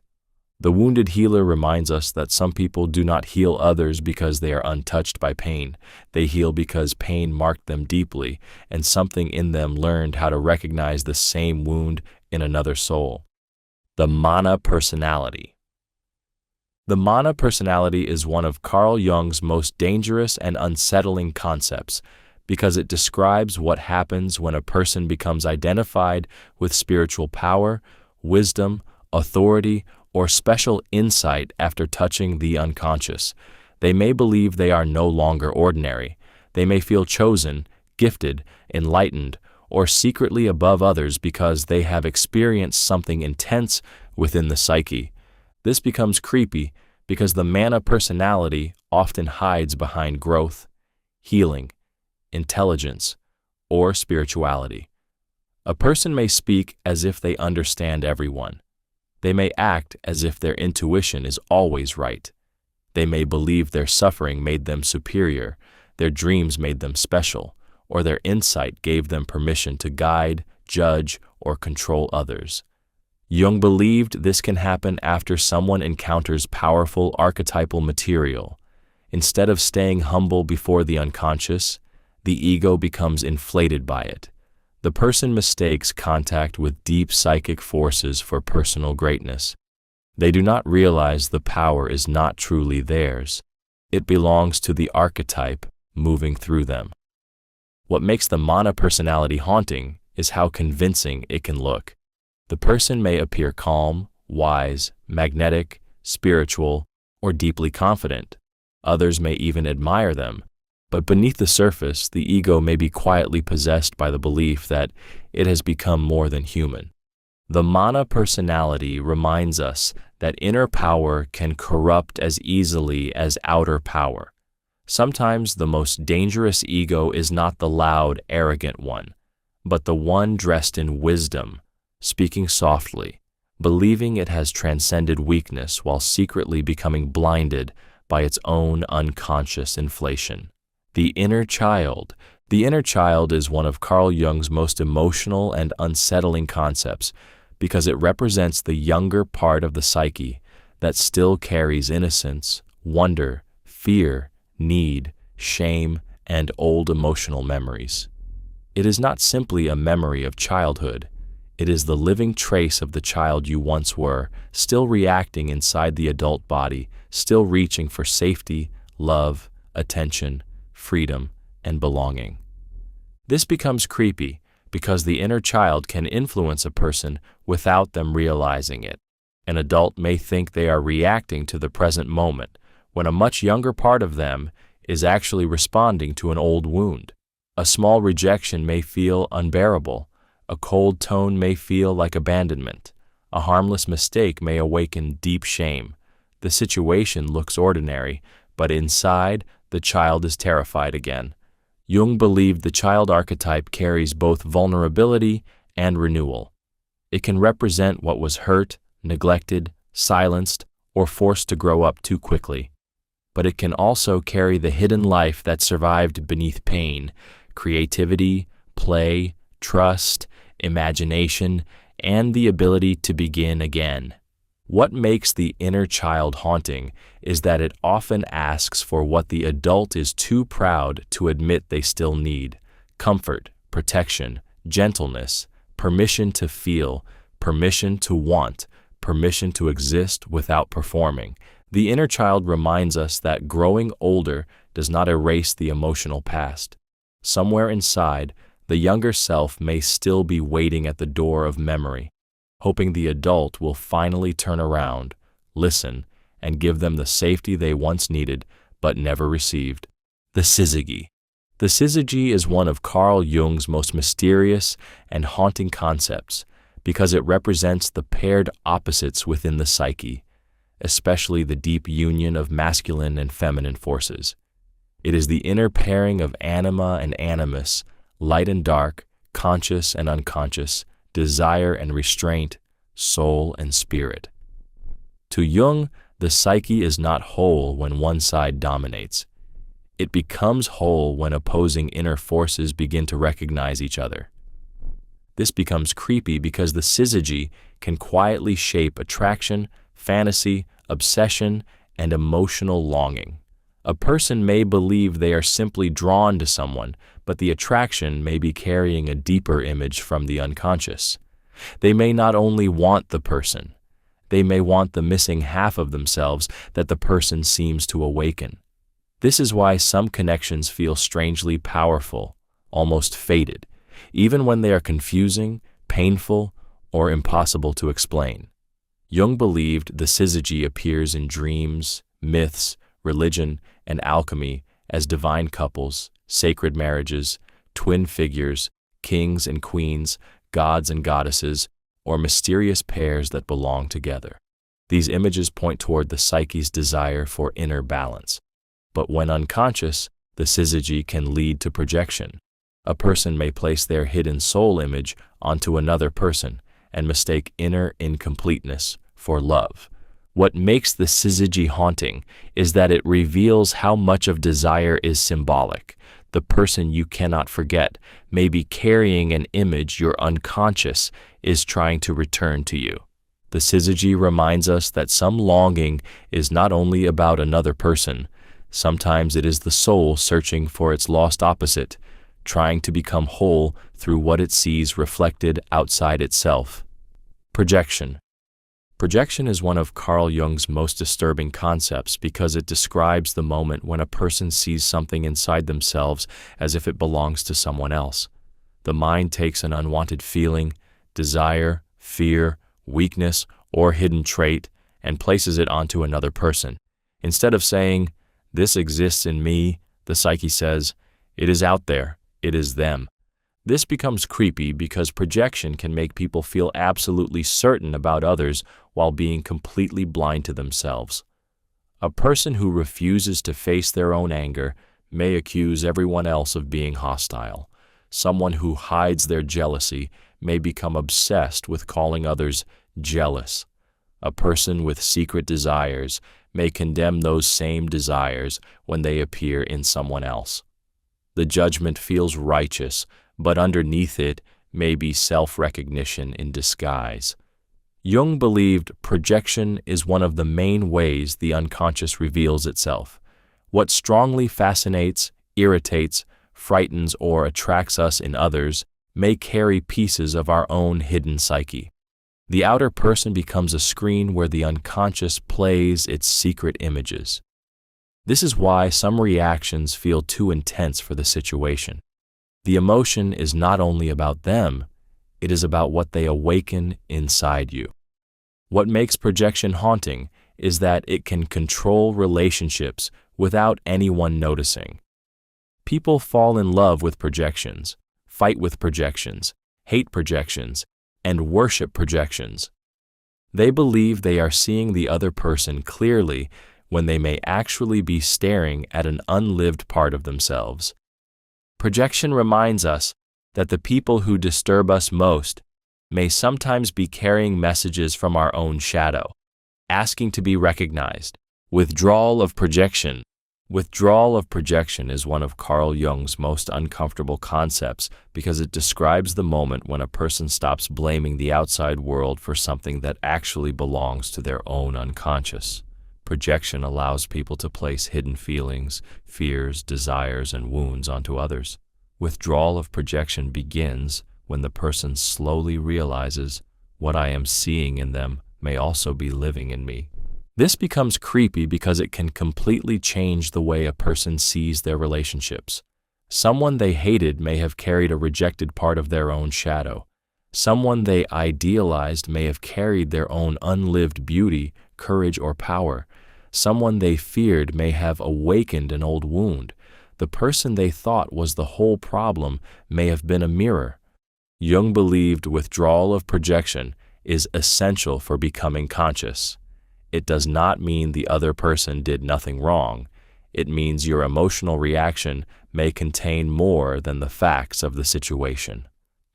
The intensity, obsession, disgust, longing, or fear may reveal something hidden inside you.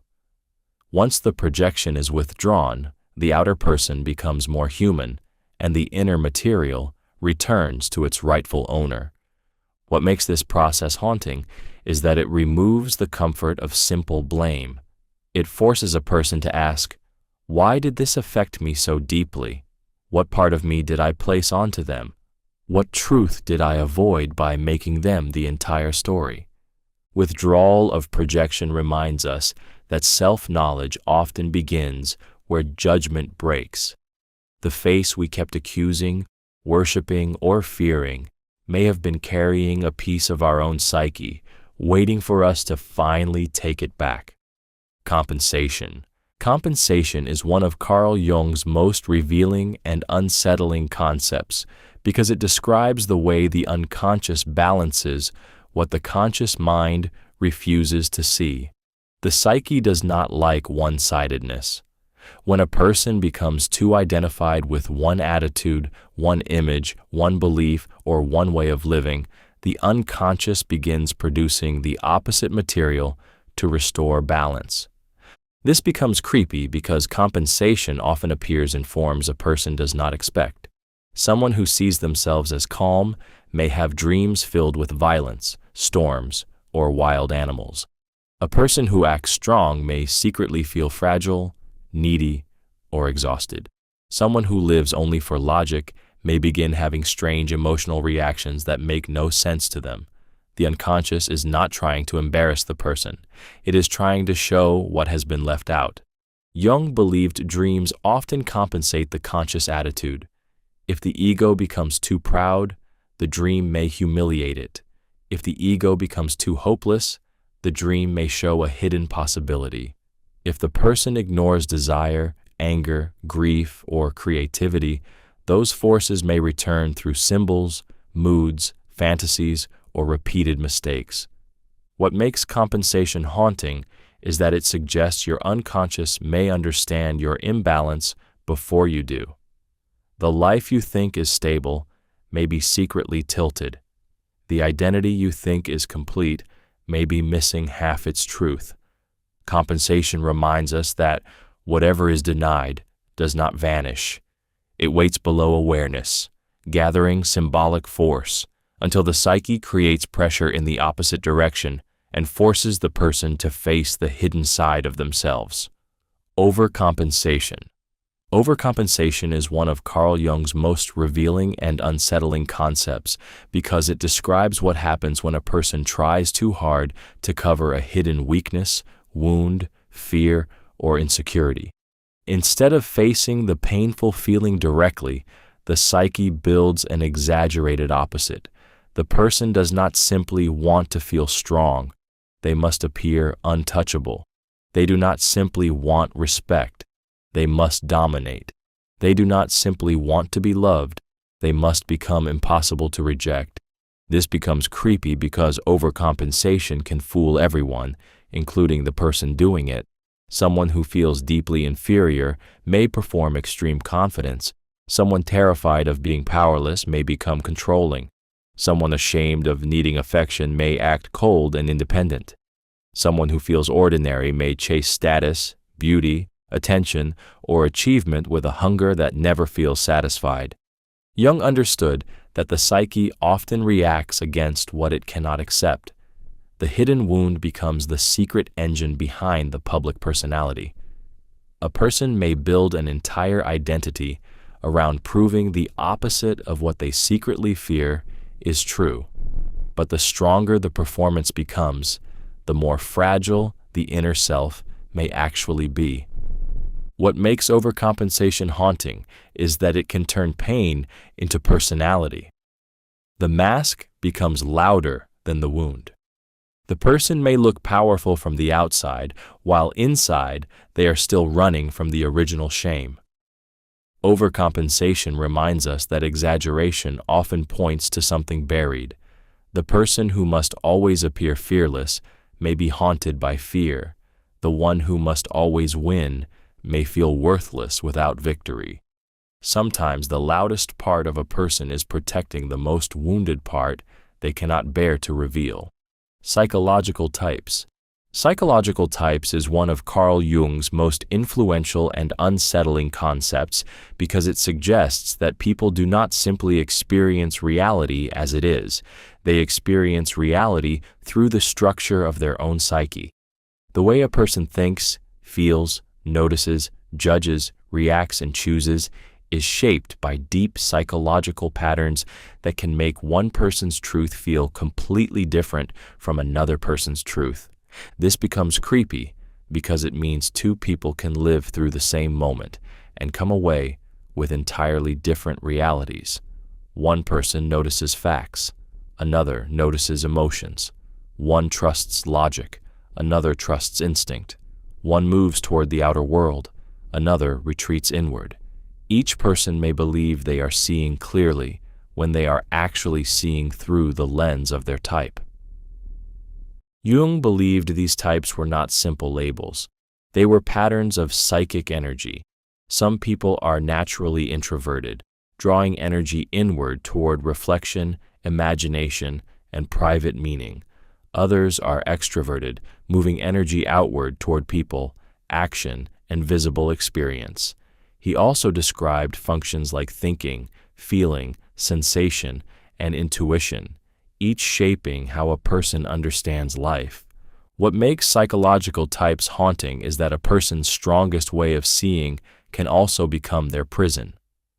The thinker may dismiss emotion until feeling erupts from the unconscious. The intuitive may chase possibilities while ignoring reality. The sensing person may cling to facts and miss meaning. The feeling type may protect harmony while avoiding truth. Psychological types reminds us that personality is not just preference. It is a psychic filter. And until a person understands their own filter, they may mistake their limitations for reality, their blind spots for truth, and their unconscious imbalance for identity. Introversion. Introversion is one of Carl Jung's most misunderstood concepts because it does not simply mean shyness, silence, or dislike of people. For Jung, introversion describes a direction of psychic energy.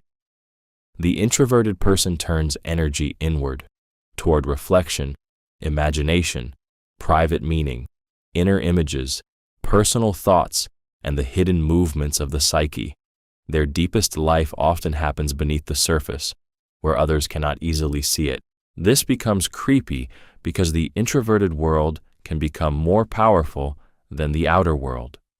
A person may sit quietly in a room while an entire universe is moving inside them. They may replay conversations, decode emotions, build fantasies, sense hidden meanings, and struggle with thoughts they never speak aloud. To others, they may look calm or distant. Inside, they may be intensely alive, overwhelmed, or haunted by what they notice. Jung believed introversion becomes dangerous when the person withdraws too far from reality.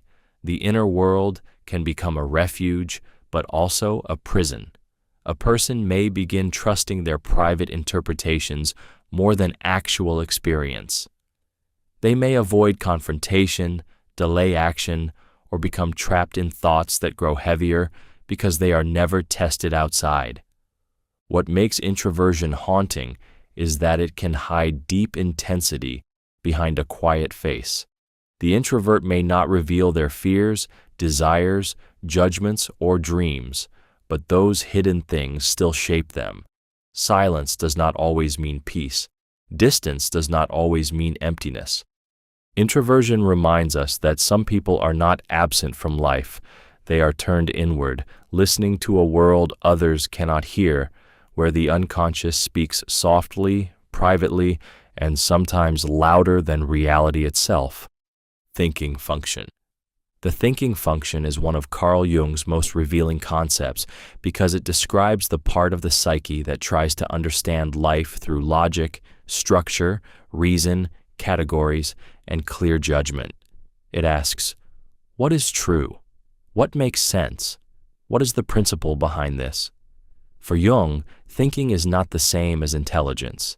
It is a psychological function that organizes experience by deciding what something means intellectually. This becomes creepy because thinking can make a person feel safe while quietly cutting them off from emotional truth. Someone may explain their pain perfectly but never actually feel it. They may analyze a relationship, dissect a conflict, or justify a decision with sharp reasoning, while the deeper psyche is still wounded, angry, afraid, or longing. The mind sounds calm, but the soul may be screaming underneath. Jung believed the thinking function can be conscious and useful when it helps a person make fair judgments, solve problems, and separate truth from confusion. But when it dominates too strongly, it can become cold, detached, and defensive.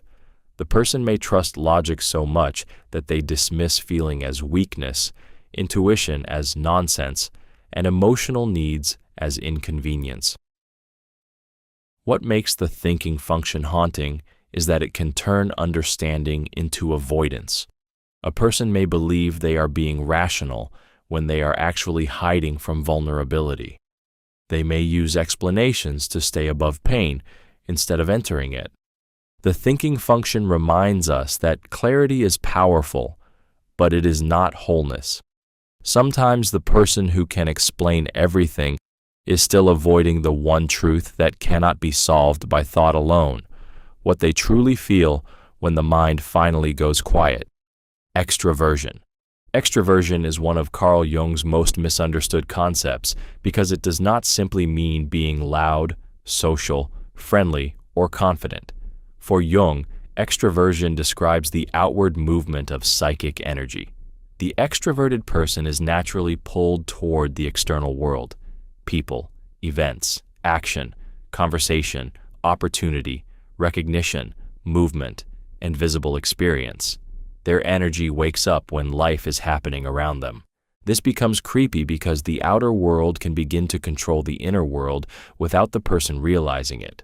An extrovert may feel alive when others approve, respond, laugh, notice, or include them, but strangely empty when they are alone. Their mood may rise or fall depending on attention, atmosphere, praise, conflict, or the emotional temperature of the room. They may think they are choosing freely when their energy is being pulled by whatever is happening outside them. Jung believed extroversion becomes dangerous when a person becomes too dependent on external stimulation. They may chase activity to avoid silence. They may fill every empty space with noise, people, plans, or drama because stillness makes the unconscious too loud. The outer world becomes a shield against the inner one. What makes extroversion haunting is that a person can be surrounded by people and still be disconnected from themselves. They may know how to perform, charm, lead, and respond, yet struggle to hear what they truly feel when nobody is watching. Extroversion reminds us that being outwardly alive does not always mean being inwardly whole. Sometimes the person who seems most present in the world is secretly afraid of the quiet room where their own hidden self is waiting to be heard. Feeling function. The feeling function is one of Carl Jung's most misunderstood concepts because it does not simply mean emotions, sensitivity, or being sentimental. For Jung, Feeling is a psychological function that evaluates value. It asks, is this good or bad? Is this right for me? Does this honor what matters? Does this create harmony or destroy it? It is the part of the psyche that measures life through meaning, worth, connection, and personal importance. This becomes creepy because feeling can guide a person before logic understands why. Someone may enter a room and immediately sense tension. They may meet a person and feel that something is wrong, even when nothing obvious has happened. They may make choices based on inner value rather than cold facts, and later discover that their feeling was quietly reading what the mind had missed. Jung believed the feeling function can be deeply intelligent, but it becomes dangerous when it is unconscious or one-sided. A person may avoid truth to protect harmony. They may stay in painful relationships because they value loyalty too much. They may confuse guilt with love, kindness with self-abandonment, or emotional approval with moral truth. What makes the feeling function haunting is that it can make invisible values stronger than visible facts. A person may know something logically, yet still be unable to betray what their heart has assigned meaning to. They may remain attached to people, memories, promises, or wounds because the feeling function has marked them as important. The feeling function reminds us that the psyche does not only think, it weighs, values, bonds, rejects, and remembers what mattered, even when the conscious mind tries to explain it away. Sensation function. The sensation function is one of Carl Jung's most grounded yet unsettling concepts because it describes the part of the psyche that experiences reality through the senses. It asks, what is here? What can be seen, touched, heard, tasted, smelled, and proven through direct experience? For Jung, sensation is the function that connects a person to concrete reality, physical facts, the body, the present moment, and the world as it actually appears. This becomes creepy because sensation can trap a person inside what is visible while blinding them to what is hidden. Someone may trust only what they can see, measure, or physically confirm, yet miss the emotional tension in a room, the symbolic meaning of a dream, or the deeper pattern behind repeated events. They may think they are being realistic when they are actually refusing to look beyond the surface. Jung believed the sensation function is powerful because it anchors the psyche. It notices details, textures, timing, physical comfort, danger, beauty, routine, and practical needs. But when sensation dominates too strongly, the person may become overly attached to material reality, habit, pleasure, appearance, and immediate experience. What makes the sensation function haunting is that the body may know things before the conscious mind admits them. A tight chest, a cold feeling, a sudden heaviness, or a strange physical reaction may reveal that something deeper is happening beneath ordinary perception. The sensation function reminds us that reality enters the psyche through the body. But if a person worships only what the senses can prove, they may miss the invisible forces moving behind what the eye can see. Intuition function. The intuition function is one of Carl Jung's most mysterious and haunting concepts because it describes the part of the psyche that perceives possibilities before they become obvious. It does not focus on what is directly seen, touched, or proven.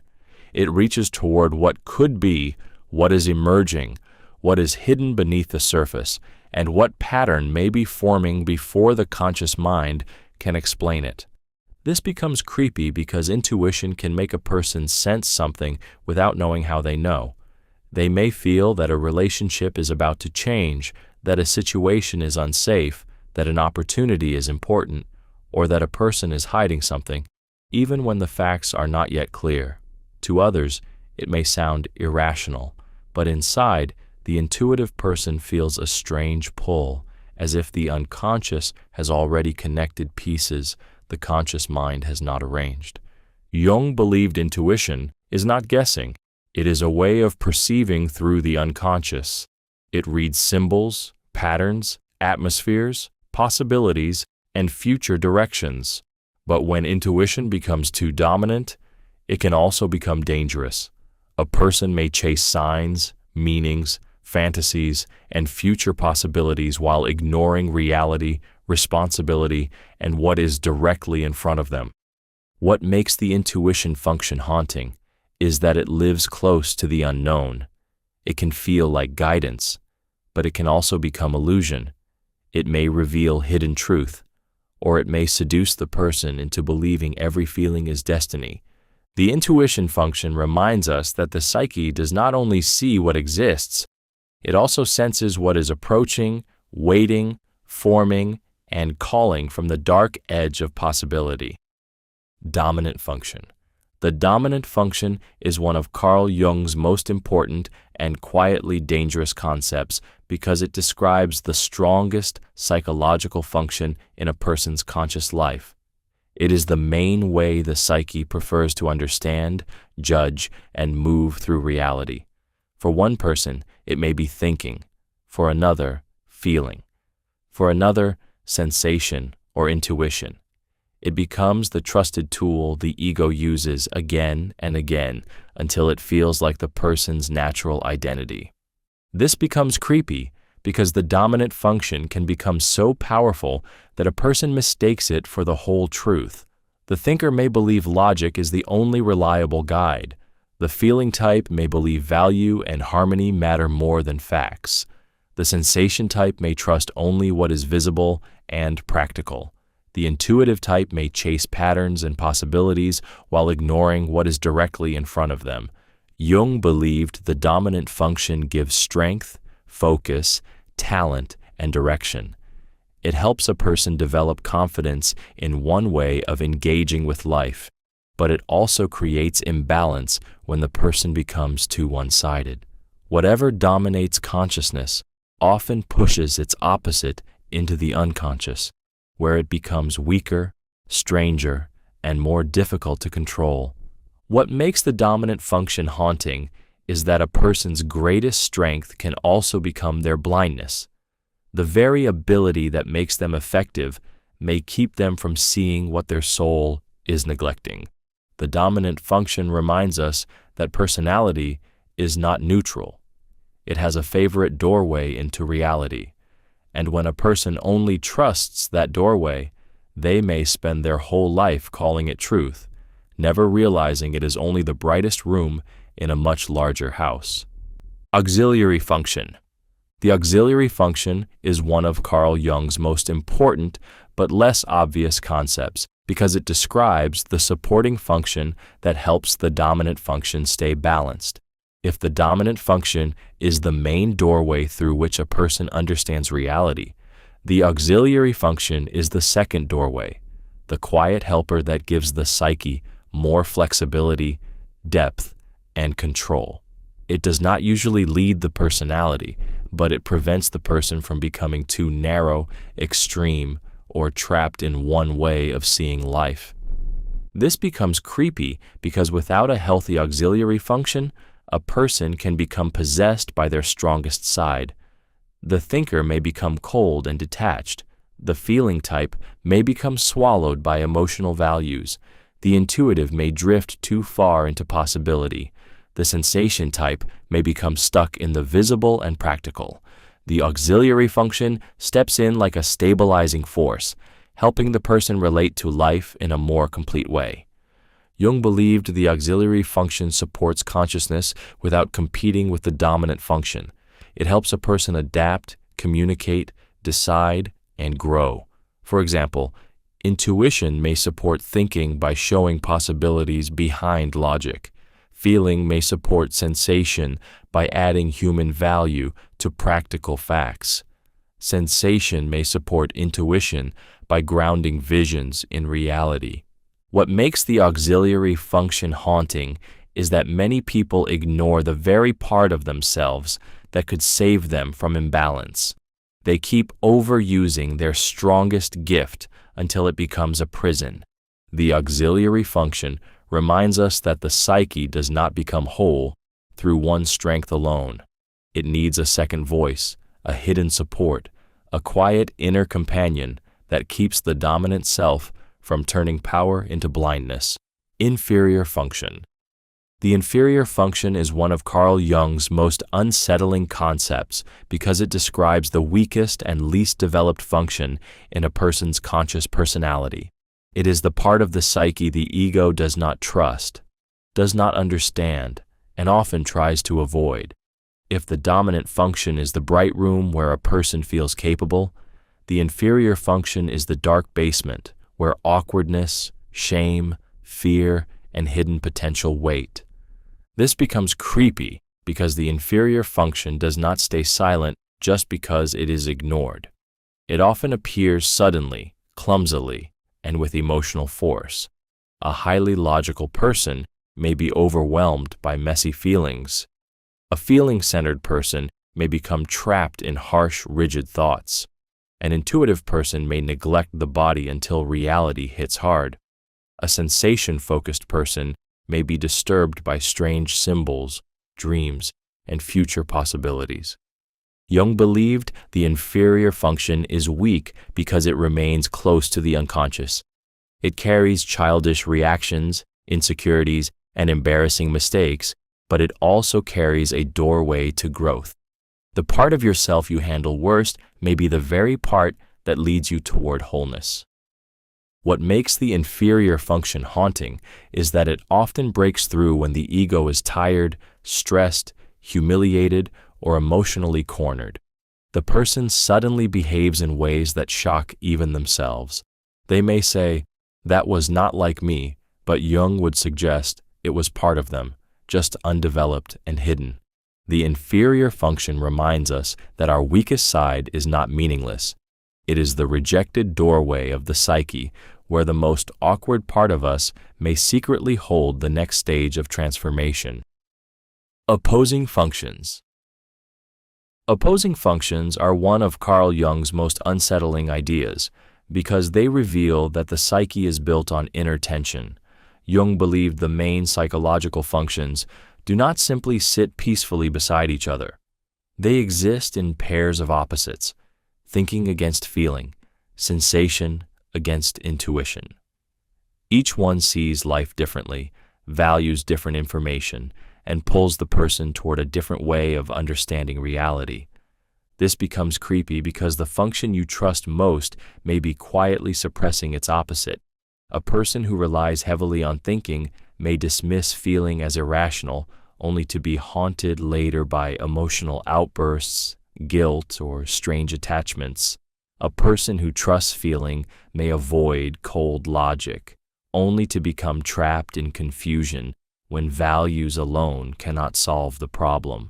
A sensation type may cling to facts and visible proof, while intuition whispers about hidden meanings they do not want to hear.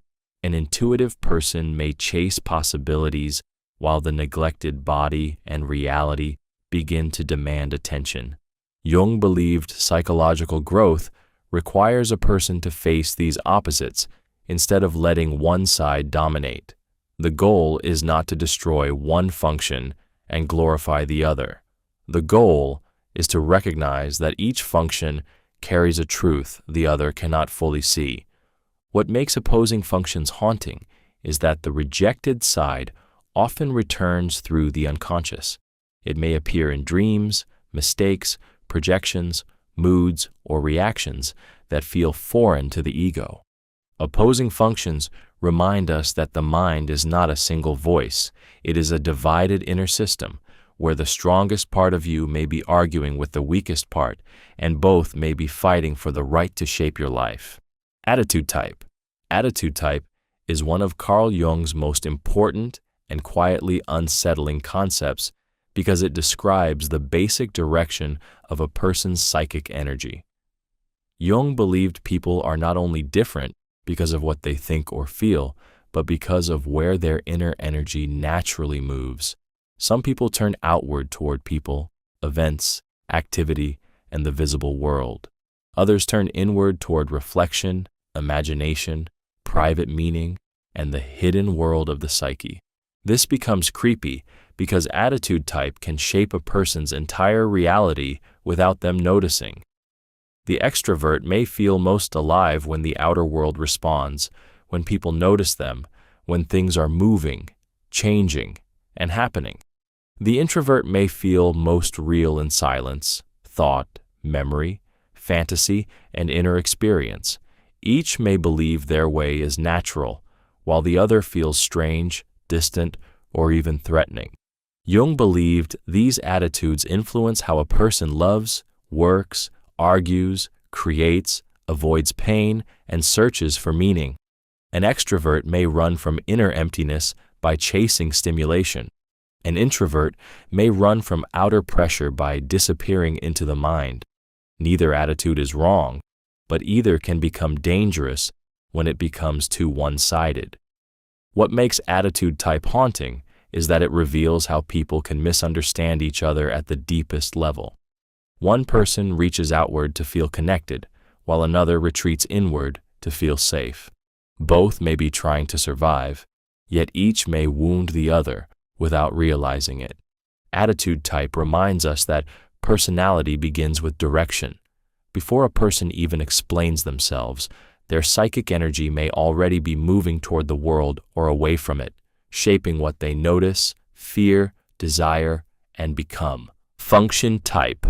Function type is one of Carl Jung's most revealing and unsettling concepts because it describes the main psychological function a person uses to understand and respond to life, while attitude type shows whether energy moves inward or outward.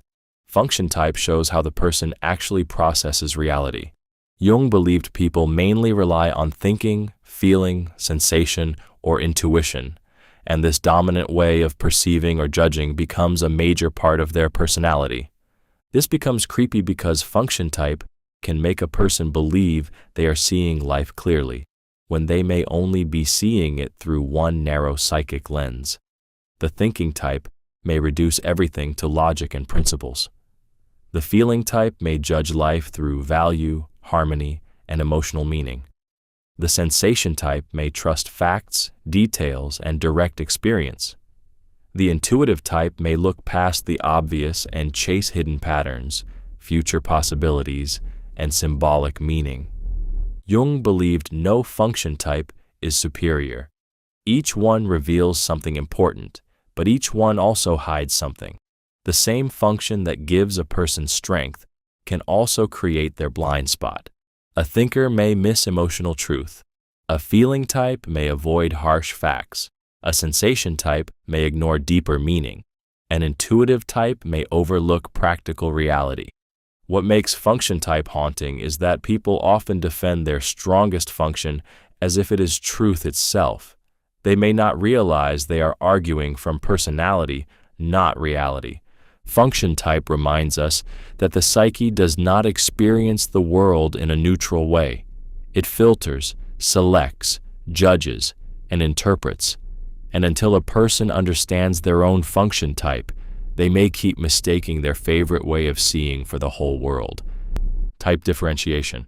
Type differentiation is one of Carl Jung's most important and quietly unsettling concepts because it describes the process of developing one psychological function until it becomes clear, reliable, and consciously useful.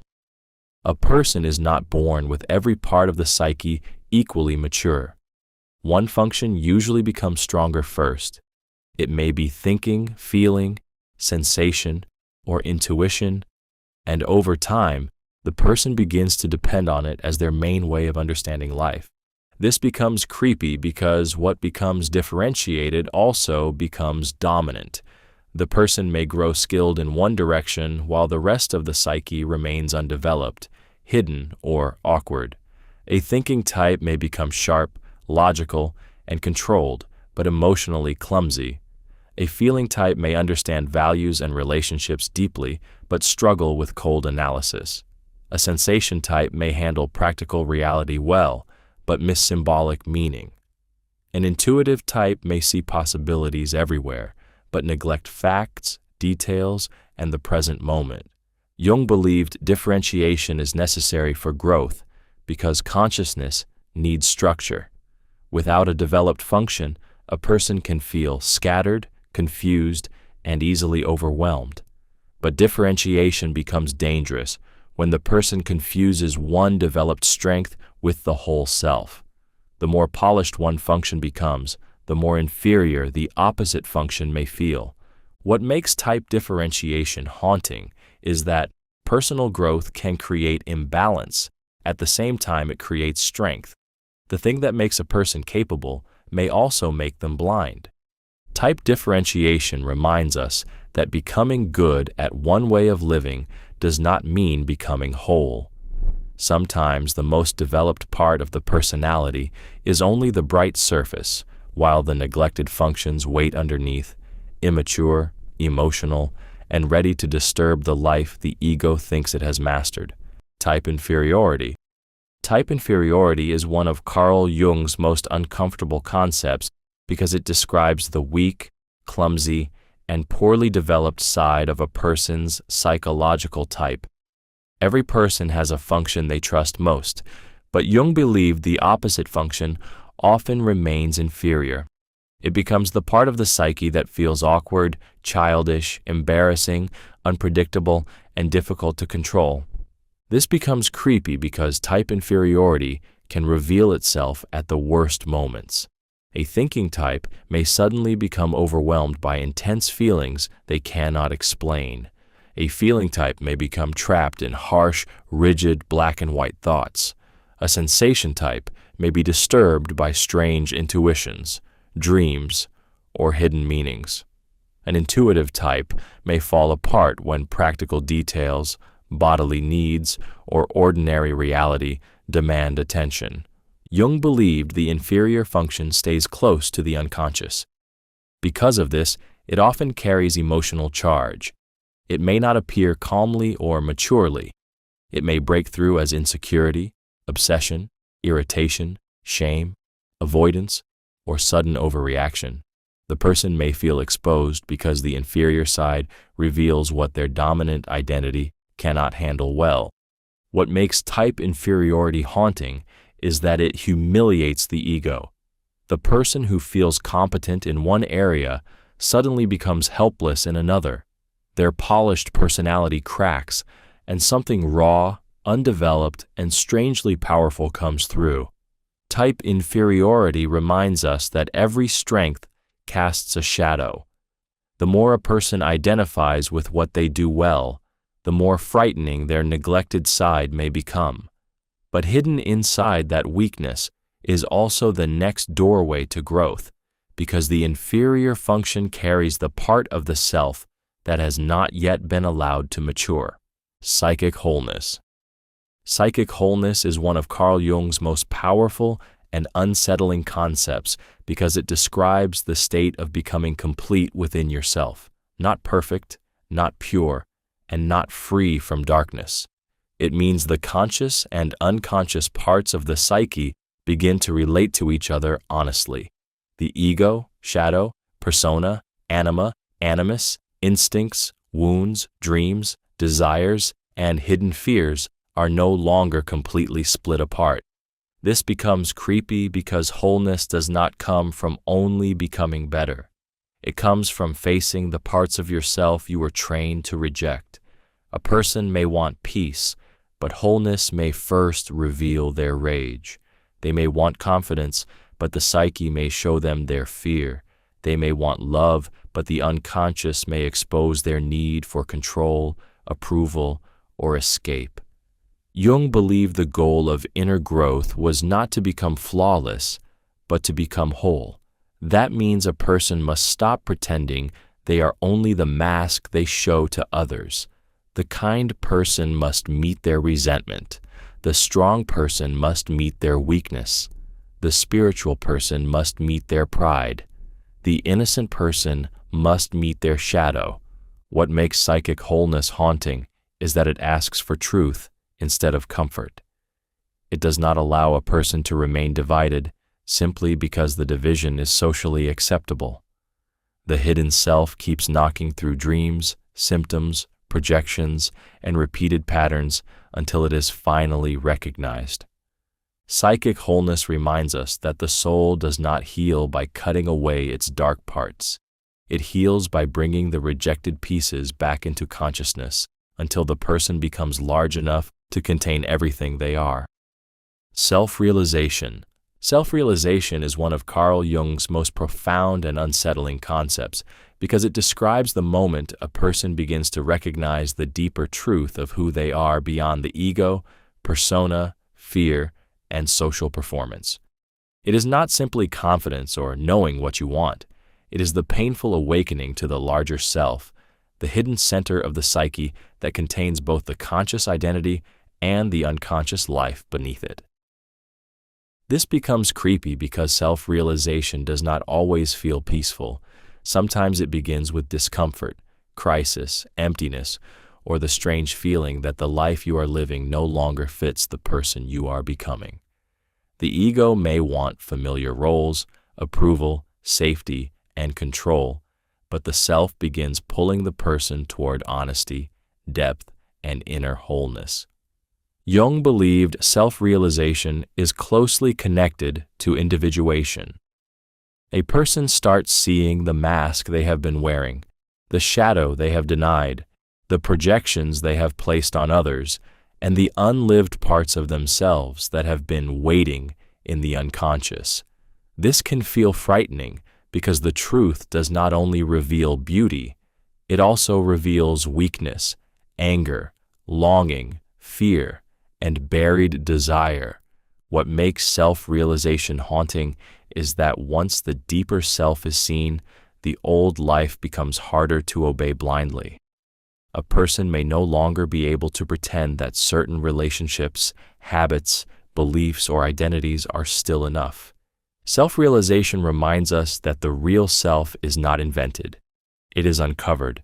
And sometimes the most terrifying thing a person can discover is that the life they built for survival is too small for the soul that is finally waking up. Ego inflation. Ego inflation is one of Carl Jung's most dangerous and unsettling concepts because it describes what happens when the ego becomes too identified with power, wisdom, success, spiritual insight, beauty, intelligence, or moral superiority. The ego stops seeing itself as a limited part of the psyche and begins to believe it is larger, greater, and more important than it really is. This becomes creepy because ego inflation can feel like confidence while secretly becoming possession. A person may believe they are special, chosen, untouchable, misunderstood, or above ordinary people. They may think their opinions are truth, their instincts are destiny, their suffering makes them superior, or their success proves they are worth more than others. The more inflated the ego becomes, the harder it is for the person to notice their own blindness. Jung believed ego inflation often happens when the ego comes into contact with powerful, unconscious material, especially archetypes. A person may touch something deep, creative, spiritual, or emotionally intense and mistake that force for personal greatness. Instead of saying, "Something powerful is moving through me," they say, "I am powerful." What makes ego inflation haunting is that it separates a person from reality while making them feel more certain than ever. They may stop listening, stop learning, stop apologizing, and stop questioning themselves. Their shadow grows stronger because humility has disappeared. Ego inflation reminds us that the ego can become drunk on its own image. The person may look confident, inspired, or impressive from the outside, but inside, they may be losing contact with balance, humanity, and the deeper self that demands humility before wholeness can begin. Ego dissolution. Ego dissolution is one of Carl Jung's most frightening concepts because it describes the weakening or breakdown of the ego's usual sense of identity. The ego is the part of the psyche that says, "I am this person, this is my story, this is where I begin and end." When ego dissolution begins, those boundaries can feel unstable, as if the familiar self is loosening, fading, or being swallowed by something larger. This becomes creepy because the person may feel as if they are losing control over who they are. The roles that once felt solid may suddenly feel artificial. The beliefs that once gave direction may collapse. The personality that once felt reliable may begin to seem like a mask. A person may ask, "Who am I without the image I built, the pain I carried, the approval I chased, or the identity I defended?" Jung believed the ego must remain strong enough to face the unconscious without being overwhelmed. But in deep transformation, crisis, spiritual experience, trauma, or intense inner work, the ego can be shaken by forces larger than itself. Archetypes, dreams, emotions, and buried material may rise with such power that the conscious self feels small before them. What makes ego dissolution haunting is that it can feel like destruction before it becomes renewal.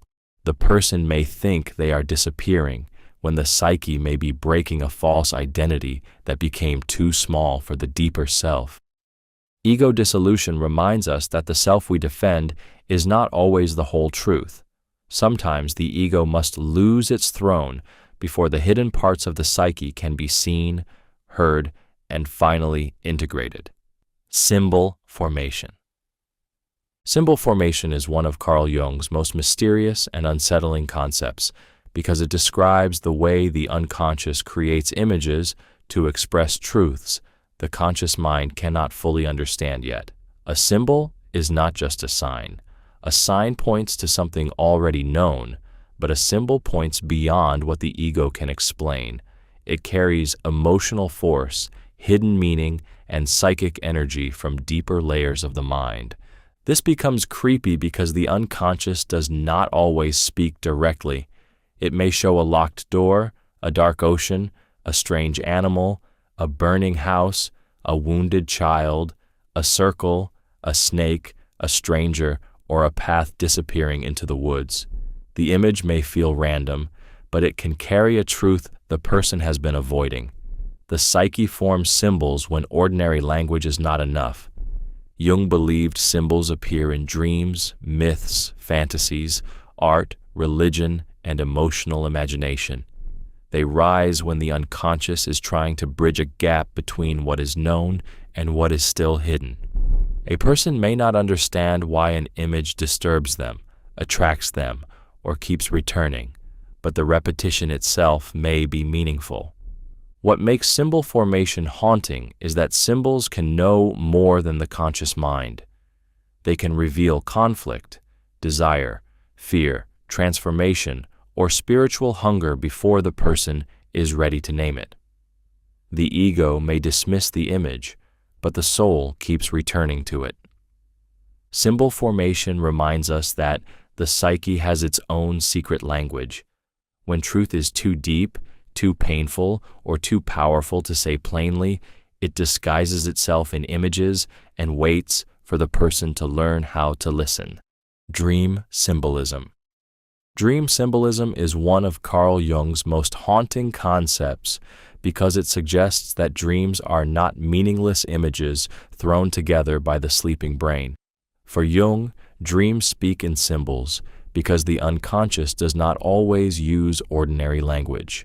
It reveals hidden conflicts, buried desires, emotional wounds, future possibilities, and forgotten truths through images that feel strange, dramatic, disturbing, or impossible to explain. This becomes creepy because a dream can show you what you refuse to admit while awake. A locked room may reveal a part of yourself you have not entered. A dark figure may carry the shadow you avoid. A flood may show emotions rising beyond control. A child may represent something new and fragile inside you. A dead person, a strange animal, a broken house, or a road leading nowhere may all carry meanings deeper than their surface appearance. Jung believed dream symbols are personal and collective at the same time. A symbol may connect to your own life, but it may also echo ancient patterns found in myths, religions, fairy tales, and archetypes. This is why some dreams feel bigger than ordinary memory. They seem to come from a deeper place than daily experience. What makes dream symbolism haunting is that the dream may understand the dreamer better than the dreamer understands themselves. The ego sleeps, but the unconscious keeps speaking.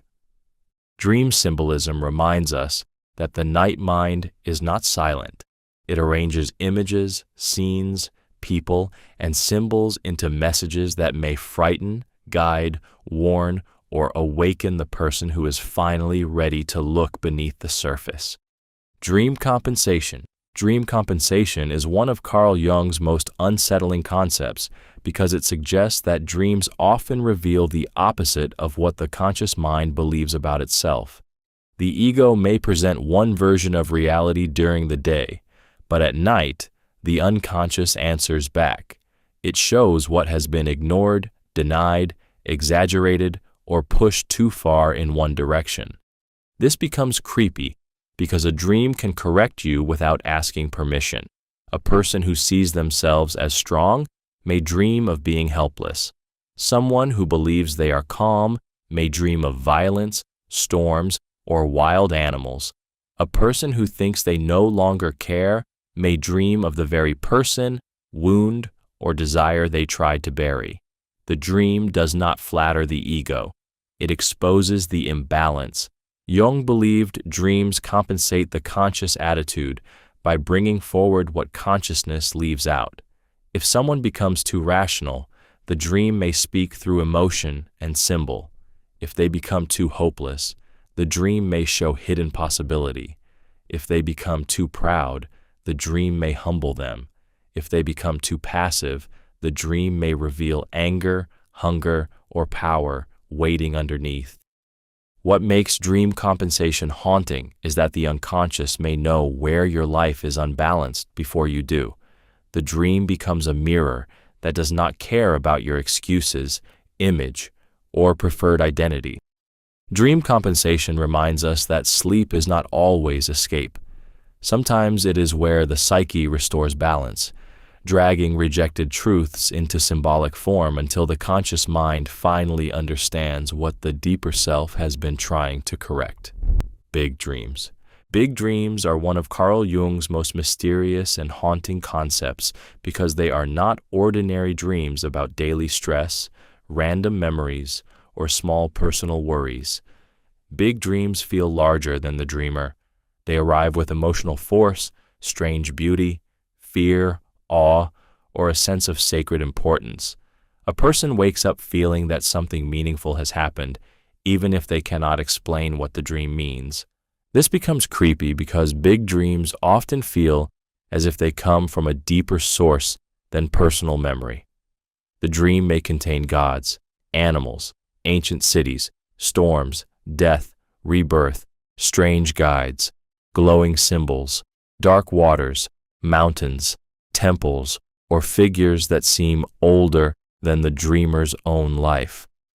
The person may feel like they did not invent the dream, but entered a world that was already waiting.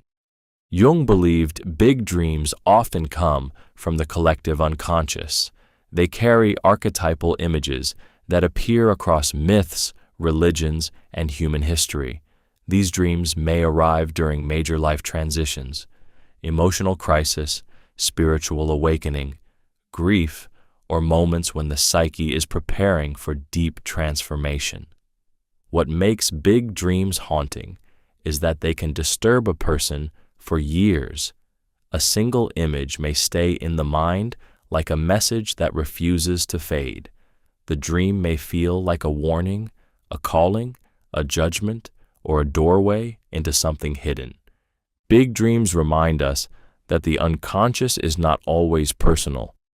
Sometimes the dream world opens into a deeper layer of the psyche, where ancient symbols rise with enough power to shake the ego and leave the person wondering who or what was really speaking in the night. Little dreams. Little dreams are one of Carl Jung's quieter but still unsettling concepts because they seem ordinary on the surface, yet often carry small messages from the unconscious. Unlike big dreams, which feel grand, ancient, symbolic, and life-changing, Little dreams usually deal with daily life, recent emotions, unfinished conversations, minor fears, hidden irritations, and small inner tensions the conscious mind may have overlooked. This becomes creepy because little dreams can expose what the ego pretends is unimportant. A person may say they are not bothered by someone's comment, then dream of being ignored, chased, corrected, or embarrassed. They may insist they are fine with a decision, then dream of losing a bag, missing a bus, breaking a phone, or wandering through a confusing house. The images may look simple, but they can reveal where the psyche is quietly unsettled. Jung believed little dreams often relate closely to the personal unconscious. They may not carry the massive archetypal force of big dreams, but they still compensate the conscious attitude. They show the small imbalances, ignored feelings, and emotional residues that collect during ordinary life. The dream may be short, strange, and easy to forget, but its meaning can still be sharp. What makes little dreams haunting is that they suggest the unconscious is always watching the details. Nothing emotional is completely wasted. A glance, a fear, a disappointment, a secret wish, or a tiny shame may return at night in symbolic form. Little dreams remind us that the psyche does not only speak through thunder. Sometimes it whispers through ordinary scenes, using small images to reveal the truths we almost manage to ignore. Archetypal dreams. Archetypal dreams are one of Carl Jung's most powerful and haunting concepts because they come from a layer of the psyche deeper than personal memory. These are not dreams about ordinary worries, daily conversations, or small emotional leftovers. They are dreams filled with ancient images, symbolic figures, mythic patterns, and strange scenes that feel larger than the dreamer's personal life. This becomes creepy because an archetypal dream can feel as if something old has entered the mind. A person may dream of a great mother, a wise old man, a divine child, a shadow figure, a serpent, a flood, a cave, a king, a queen, a monster, a sacred circle, or a journey through darkness. The dream may feel unfamiliar, yet strangely meaningful, as if the image belongs to humanity itself. Jung believed archetypal dreams rise from the collective unconscious. They often appear during crisis, transformation, grief, spiritual awakening, or major turning points. When ordinary conscious thinking cannot guide the person, the deeper psyche may speak through symbols that have appeared in myths, religions, fairy tales, and rituals across cultures. What makes archetypal dreams haunting is that they can shake the ego with a force that feels almost supernatural. The person wakes up knowing the dream was not just about yesterday. It touched something ancient, symbolic, and emotionally charged. Archetypal dreams remind us that the unconscious is not only filled with personal memories. Beneath the private self, there is a deeper psychic world where timeless images wait. And sometimes, when life reaches a threshold, those images rise in the night to reveal what the conscious mind is not ready to understand. Shadow integration. Shadow integration is one of Carl Jung's most frightening but necessary concepts because it describes the process of facing the parts of yourself you have rejected, denied, hidden, or judged as unacceptable. The shadow contains anger, jealousy, shame, selfishness, fear, weakness, forbidden desire, and all the traits the ego refuses to call its own. Integration does not mean acting out the shadow. It means finally admitting that it exists. This becomes creepy because the shadow often controls people most strongly when they believe they are nothing like it. A person who denies anger may become quietly cruel. Someone who denies jealousy may disguise it as criticism. A person who denies selfishness may use kindness to control others. The shadow does not need permission to influence behavior. It slips through tone, judgment, attraction, resentment, dreams, and sudden emotional reactions. Jung believed shadow integration is essential for becoming whole. The person must stop projecting their darkness onto others and begin asking, what part of me is being revealed here? This is painful because the ego wants innocence. It wants to believe the problem is always outside, always someone else, always separate from the self. What makes shadow integration haunting is that it forces a person to meet the inner stranger they have been running from. The face they condemned in others may have been hiding in their own unconscious. Shadow integration reminds us that wholeness is not achieved by pretending to be good. It begins when a person becomes honest enough to face their darkness without worshiping it, denying it, or letting it secretly rule from behind the mask. Anima integration. Anima integration is one of Carl Jung's most emotional and unsettling concepts because it describes the process of becoming conscious of the inner feminine image within the psyche. The anima is not simply about attraction to women, romance, or softness. She represents feeling, intuition, imagination, vulnerability, beauty, longing, emotional depth, and the hidden relationship a person has with the soul. This becomes creepy because when the anima is unconscious, she often appears through projection. A person may become obsessed with someone, believing they have found destiny, when they may actually be seeing their own inner image reflected in another person. They may idealize, worship, chase, fear, or resent someone because that person carries the face of something buried inside them. Jung believed anima integration begins when a person stops making another person responsible for their missing emotional life. Instead of saying, "They are my soul," the person begins to ask, "What part of my soul have I placed onto them?" This is painful because it removes fantasy. The person must face their own longing, tenderness, creativity, emotional wounds, and hidden sensitivity without hiding behind obsession. What makes anima integration haunting is that it can change the way a person loves. The magical figure outside begins to become human, while the lost inner world begins to return home. Attraction becomes less possessive. Emotion becomes less frightening. Imagination becomes less dangerous. Anima integration reminds us that some people haunt us not only because of who they are, but because of what they awaken. Sometimes the person we cannot forget is carrying a message from the soul, asking us to reclaim what we abandoned within ourselves. Animus integration. Animus integration is one of Carl Jung's most powerful and unsettling concepts because it describes the process of becoming conscious of the inner masculine image within the psyche. The animus is not simply about men, romance, or attraction. It represents inner authority, direction, courage, judgment, conviction, speech, reason, and the ability to stand firmly in one's own truth without being ruled by fear or approval. This becomes creepy because when the animus is unconscious, it can speak through a person like a hidden voice. It may appear as harsh inner criticism, rigid opinions, cold certainty, defensive arguments, or a deep attraction to powerful, distant, unavailable, or commanding figures.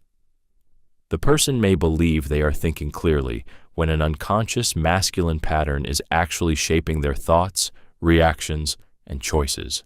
Jung believed animus integration begins when a person stops being possessed by this inner voice and starts relating to it consciously, instead of letting it become judgment, bitterness, fantasy, or dependence. The person learns to transform it into strength, clarity, independence, and honest self-expression. What makes animus integration haunting is that it forces a person to face where their inner authority has been projected outside themselves. They may have searched for someone else to give them direction, protection, approval, or certainty, not realizing that the missing force was waiting inside. Animus integration reminds us that inner strength can either imprison or liberate. When unconscious, the Animus may become a cruel judge or a fantasy of rescue. When integrated, it becomes a steady inner presence that helps the person speak, choose, act, and live with deeper courage. Encounter with the shadow.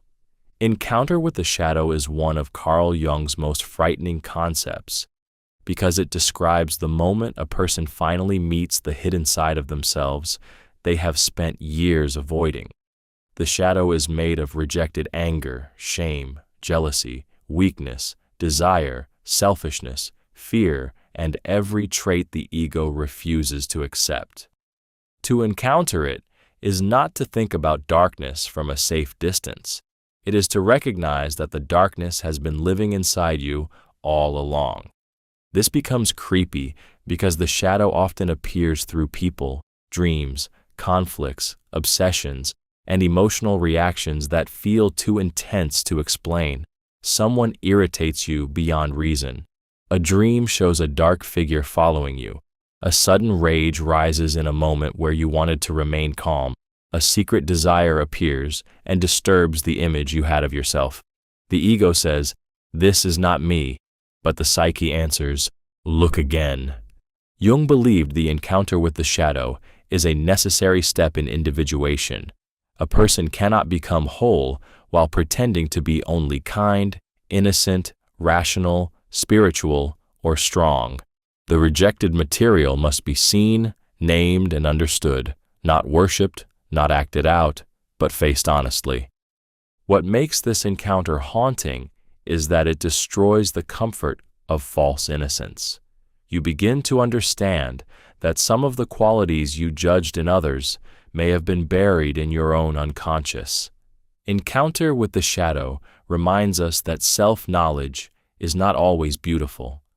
Sometimes it begins with the terrifying realization that the enemy you feared outside was also waiting behind your own mask. Encounter with the self.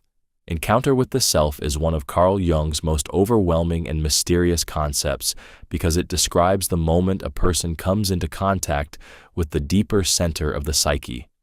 The self is not the ego, not the mask, not the personality shown to others. It is the larger inner totality that contains the conscious mind, the unconscious, the shadow, the hidden potential, and the deepest pattern of wholeness within a person. This becomes creepy because the self can feel greater than the ordinary I. A person may meet it through a dream, a crisis, a symbol, a powerful intuition, a spiritual experience, or a moment where life suddenly feels arranged around a hidden meaning.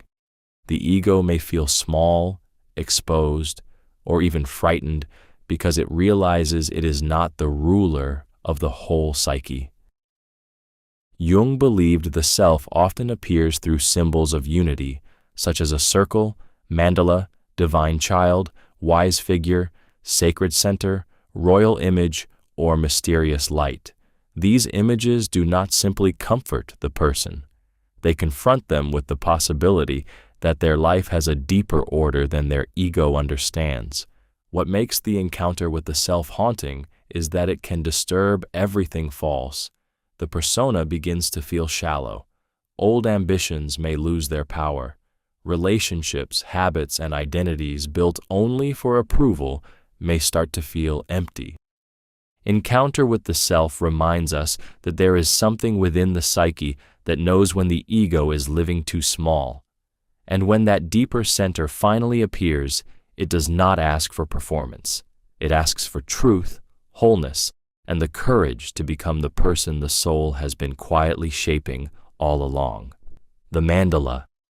The mandala is one of Carl Jung's most mysterious and powerful symbols because it represents wholeness, order, and the hidden center of the psyche. A mandala is usually a circular image arranged around a center, often appearing in religious art, dreams, visions, drawings, and symbolic imagination. To Jung, it was not just decoration. It was the psyche's way of showing the deep need for balance when inner life has become chaotic, divided, or wounded. This becomes creepy because mandalas often appear when a person is psychologically disturbed, lost, or going through transformation. The conscious mind may feel scattered, confused, or broken, yet the unconscious begins producing images of circles, squares, centers, patterns, wheels, flowers, temples, or symmetrical designs. It is as if something deeper inside the person is trying to create order before the ego understands what is happening. Jung believed the mandala was a symbol of the self, the deeper center that organizes the whole personality. When a person draws, dreams, or becomes fascinated by mandala-like images, it may reveal that the psyche is attempting to restore balance between conscious and unconscious forces. What makes the mandala haunting is that it suggests the soul may contain an inner architecture. Even when life feels meaningless, the unconscious may still be arranging symbols around a hidden center, quietly trying to guide the person back toward wholeness. The mandala reminds us that the psyche does not only break apart, it also tries to heal itself. Beneath confusion, fear, dreams, and emotional disorder, there may be a secret pattern forming, pulling the scattered pieces of the self back toward the center. Mandala symbolism. Mandala symbolism is one of Carl Jung's most haunting ideas because it suggests that certain circular patterns are not just beautiful designs, but messages from the deepest center of the psyche. A mandala often appears as a circle, square, wheel, flower, temple, cross, or pattern arranged around a center. To Jung, these images represented the self, the hidden organizing force that tries to bring the scattered personality back into wholeness. This becomes creepy because mandala symbols often appear when a person feels divided, confused, anxious, or spiritually lost. The conscious mind may feel like everything is falling apart, yet the unconscious begins producing images of order. A person may dream of a circular room, a glowing center, a sacred garden, a wheel turning in darkness, or a strange pattern they cannot forget. The image feels calm, but also powerful, as if something deep inside is trying to restore balance without asking permission. Jung believed mandala symbolism appears when the psyche is searching for unity. It does not remove pain immediately. Instead, it gives the person a symbolic center to move around, a hidden point of gravity that slowly organizes chaos into meaning. The mandala shows that even when the ego feels lost, the self may still be guiding the inner process. What makes mandala symbolism haunting is that it suggests the soul may know how to heal before the conscious mind understands what is broken. Mandala symbolism reminds us that the unconscious does not only speak through frightening images. Sometimes it speaks through symmetry, circles, and sacred patterns, quietly revealing that beneath inner disorder, a deeper center is still waiting to gather the person back into themselves. Quaternity. Quaternity is one of Carl Jung's most mysterious concepts because it represents the number 4 as a symbol of psychic wholeness, balance, and completion.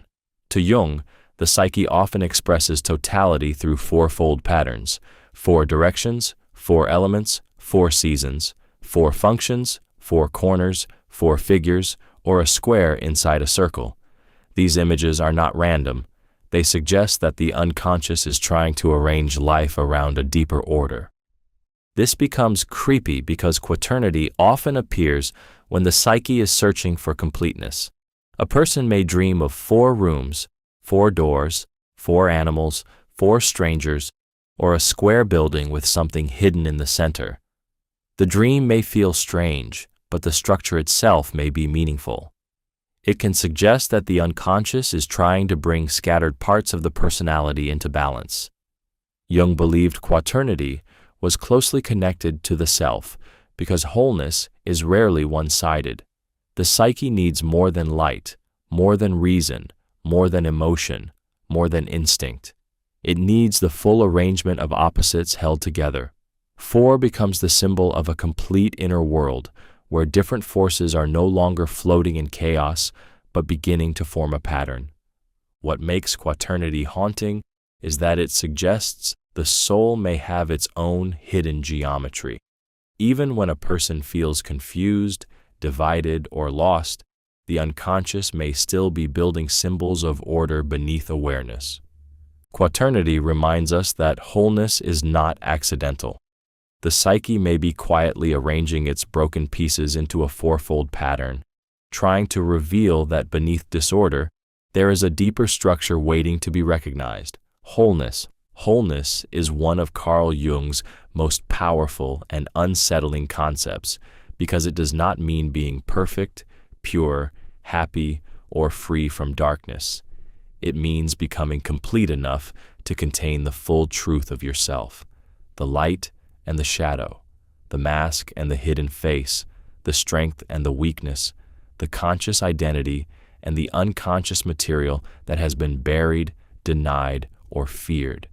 This becomes creepy because most people do not really want wholeness. They want comfort. They want to feel good, look good, and be seen as acceptable. But Jung believed the psyche does not heal by cutting away everything disturbing. It heals by bringing the rejected parts into awareness.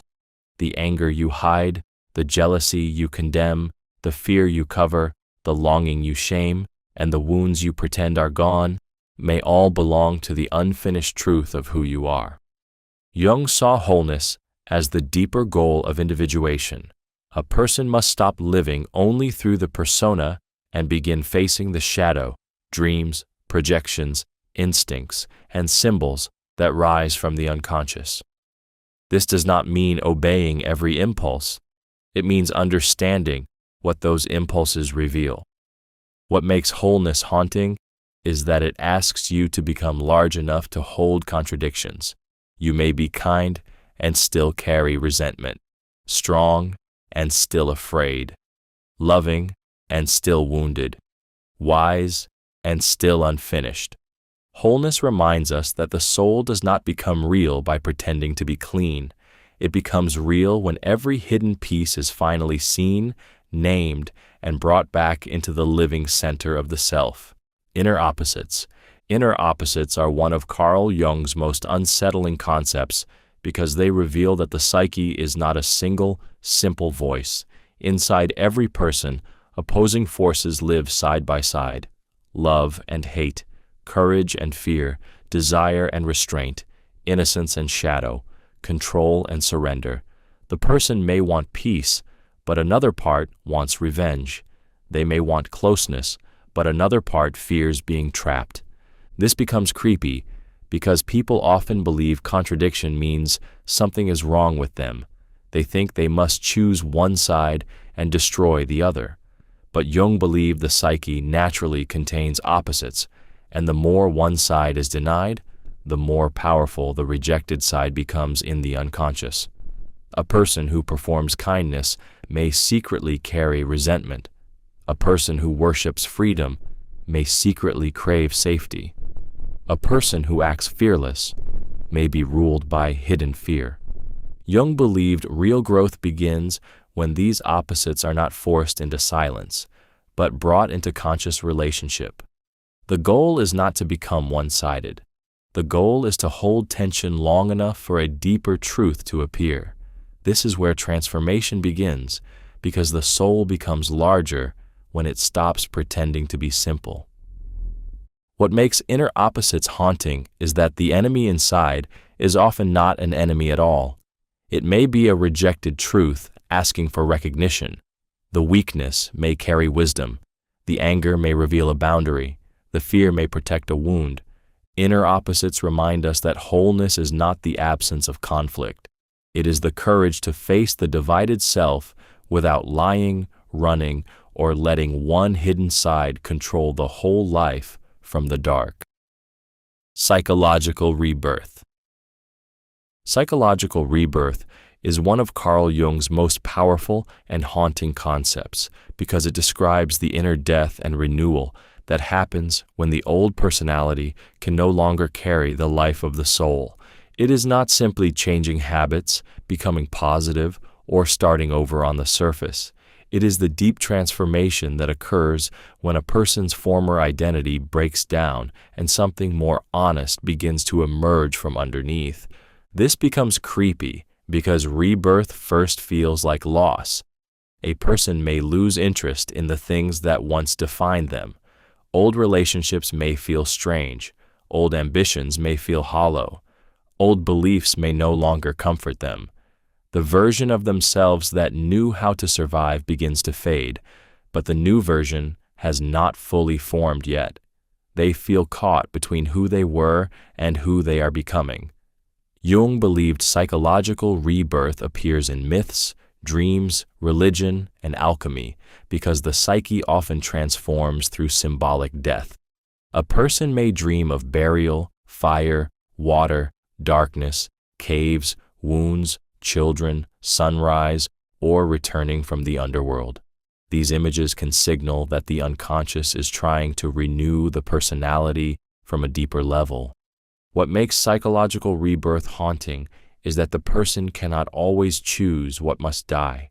The ego wants improvement without surrender, but the self may demand a deeper sacrifice. The false mask, the old fear, the outdated role, or the familiar pain may have to collapse. Psychological rebirth reminds us that some endings are not only destruction. Sometimes the psyche tears down an old self because a truer one is trying to rise from the ruins. Transformation of personality. Transformation of personality is one of Carl Jung's most powerful and unsettling concepts because it describes a deep change in the structure of who a person is. It is not a simple mood shift, a new habit, or a temporary decision to become better. It is what happens when the psyche reorganizes itself after conflict, suffering, shadow work, crisis, awakening, or contact with the unconscious. This becomes creepy because real transformation often begins when the old personality stops working. The mask becomes too heavy. The role feels false. The beliefs that once gave comfort begin to feel empty. The person may still look the same to others, but inside, something is breaking, rearranging, and demanding a new way of living. Jung believed personality does not transform through willpower alone. It changes when unconscious material becomes conscious. A person must meet the shadow, withdraw projections, face hidden wounds, listen to dreams, and recognize the deeper self beneath the ego. This process can feel frightening because it does not only improve the person, it exposes them. It shows what they have denied, where they have been false, and what parts of life they have outgrown. What makes transformation of personality haunting is that it can make the old self feel like a stranger. The person may no longer want what they once chased. They may no longer tolerate what they once accepted.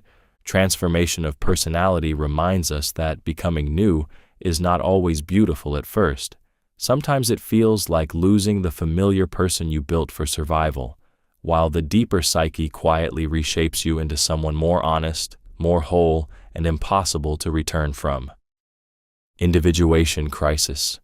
Individuation crisis is one of Carl Jung's most unsettling concepts because it describes the painful inner breakdown that can happen when the person you have been pretending to be can no longer hold back the person you are becoming. It is not ordinary stress. It is the moment when the ego, persona, shadow, unconscious desires, buried wounds, and deeper self begin to collide. This becomes creepy because the crisis often arrives disguised as confusion, emptiness, restlessness, anxiety, grief, or sudden disgust with the life that once felt normal. A person may look at their job, relationships, beliefs, habits, or identity and feel a quiet horror. Why does this no longer feel like me? The old mask still exists, but it no longer fits the face underneath. Jung believed individuation requires a person to separate from false roles and become more whole. But before wholeness appears, the psyche may create disturbance. Dreams become intense. Old wounds return. Repeated patterns become impossible to ignore. the shadow begins to rise. The person may feel pulled between the safety of who they were and the terrifying honesty of who they are becoming. What makes individuation crisis haunting is that it can feel like failure when it may actually be transformation. The ego thinks life is falling apart, but the deeper self may be breaking open a false structure. Individuation crisis reminds us that becoming real can feel like losing control. Sometimes the soul creates discomfort not to destroy you, but to force you to stop living as a borrowed identity and finally listen to the truth that has been waiting beneath the performance. Midlife crisis.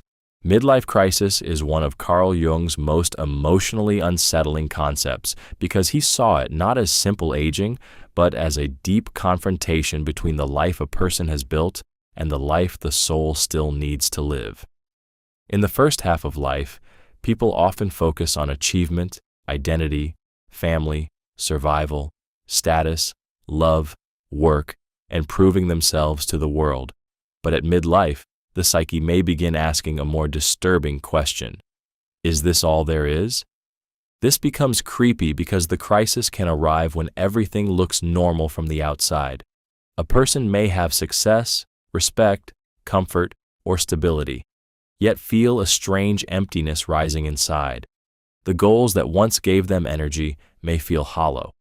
The role they played for years may suddenly feel like a costume. The relationships, routines, and ambitions that once defined them may begin to feel painfully incomplete. Jung believed midlife often marks the turning point from outer adaptation to inner development.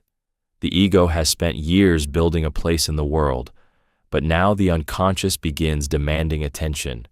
Dreams may become stronger. Old regrets may return. Hidden desires may wake up. The shadow may rise with everything the person sacrificed to become socially acceptable. What makes midlife crisis haunting is that it can feel like madness when it may actually be the soul calling for wholeness. The person is not only afraid of getting older, they are afraid of dying without ever becoming real. Midlife crisis reminds us that a life can look successful and still be spiritually unfinished. Sometimes the breakdown begins because the deeper self refuses to let the second half of life be wasted on the mask that survived the first. Neurosis as meaning crisis. Neurosis as meaning crisis is one of Carl Jung's most haunting concepts because he believed many psychological struggles are not only caused by symptoms, habits, or personal weakness. Sometimes the deeper problem is that a person has lost contact with meaning.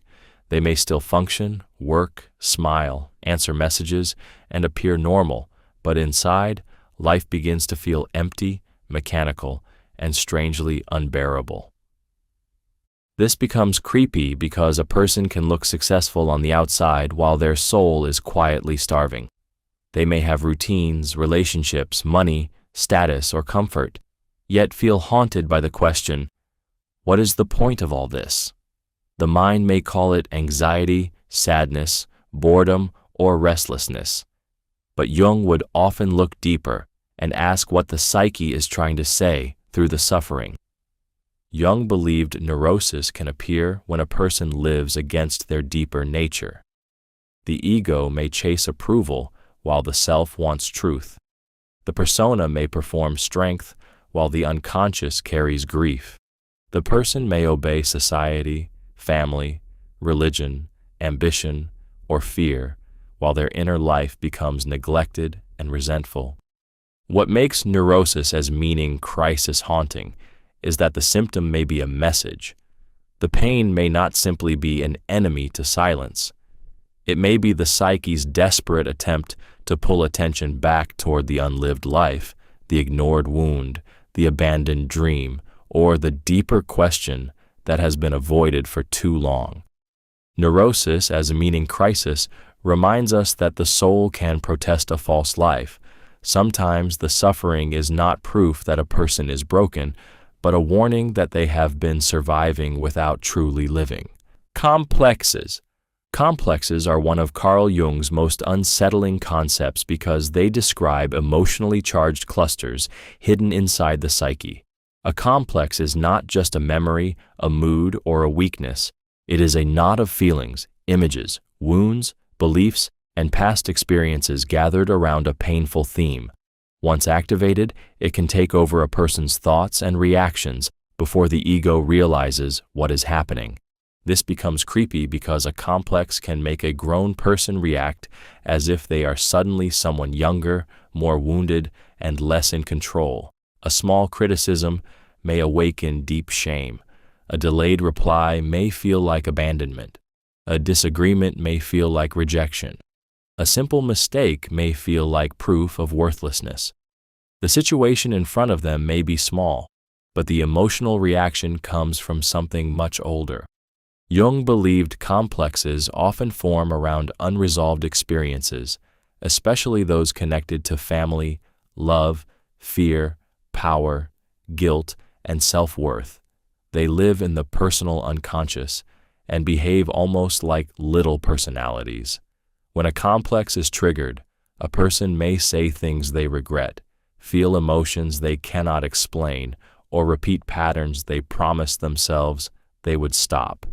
What makes complexes haunting is that they can possess consciousness. The person thinks they are choosing, but the complex is choosing through them. It colors perception, distorts memory, and turns the present moment into an echo of the past. Complexes remind us that the psyche is not always ruled by the conscious self. Hidden emotional knots can wait quietly for years, then rise suddenly, speaking through pain, defense, obsession, and reaction before the person even knows they have been touched. Feeling-toned complex. A feeling-toned complex is one of Carl Jung's most unsettling concepts because it describes a cluster of memories, emotions, images, and beliefs gathered around a powerful emotional charge. It is not just an idea in the mind. It is an idea soaked with feeling. That feeling may be shame, fear, longing, anger, guilt, rejection, pride, grief, or humiliation, and once it is touched, the whole complex can awaken. This becomes creepy because the emotional charge can take over before the person understands what is happening. Someone may hear one sentence, see one expression, receive one cold reply, or remember one painful moment, and suddenly their entire mood changes.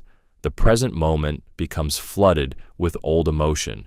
They may react with anger, silence, panic, defensiveness, or sadness that feels too intense for what actually happened. Jung believed complexes are not passive memories. They behave almost like small, inner personalities.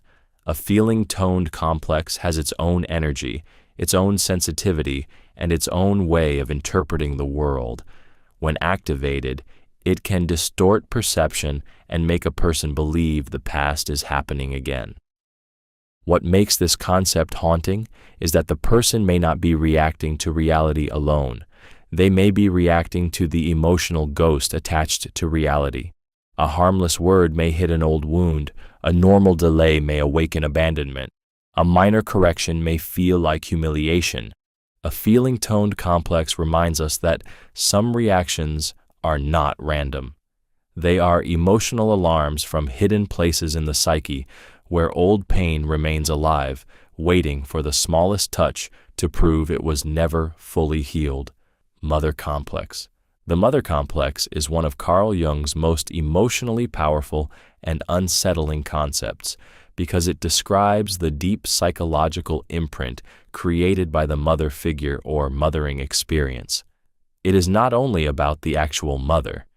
It is about the inner image of mother that forms in the psyche, carrying memories of comfort, dependence, fear, protection, control, hunger, rejection, warmth, or emotional suffocation.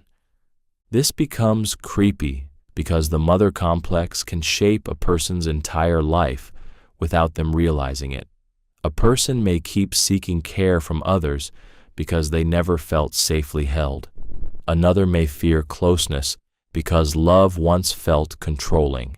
Someone may become overly dependent, constantly needing reassurance, while another may reject tenderness completely because needing anyone feels dangerous. Jung believed the mother complex can appear in both positive and negative forms. A positive mother complex may make a person long for safety, nourishment, softness, and belonging. But when it becomes too strong, it may keep them emotionally childish, afraid of independence, or trapped in the need to be rescued. A negative mother complex may create fear, resentment, distrust, emotional coldness, or a deep struggle with receiving love. What makes the mother complex haunting is that it can turn relationships into repetitions. A person may choose partners, friends, leaders, or communities that recreate the same emotional pattern they had with the mother image. They may think they are choosing freely, while an old inner wound is quietly choosing for them. The mother complex reminds us that the first experience of care can become a hidden blueprint. Long after childhood ends, the psyche may still be searching for the mother it needed, fearing the mother it knew, or trying to escape the mother it carries inside.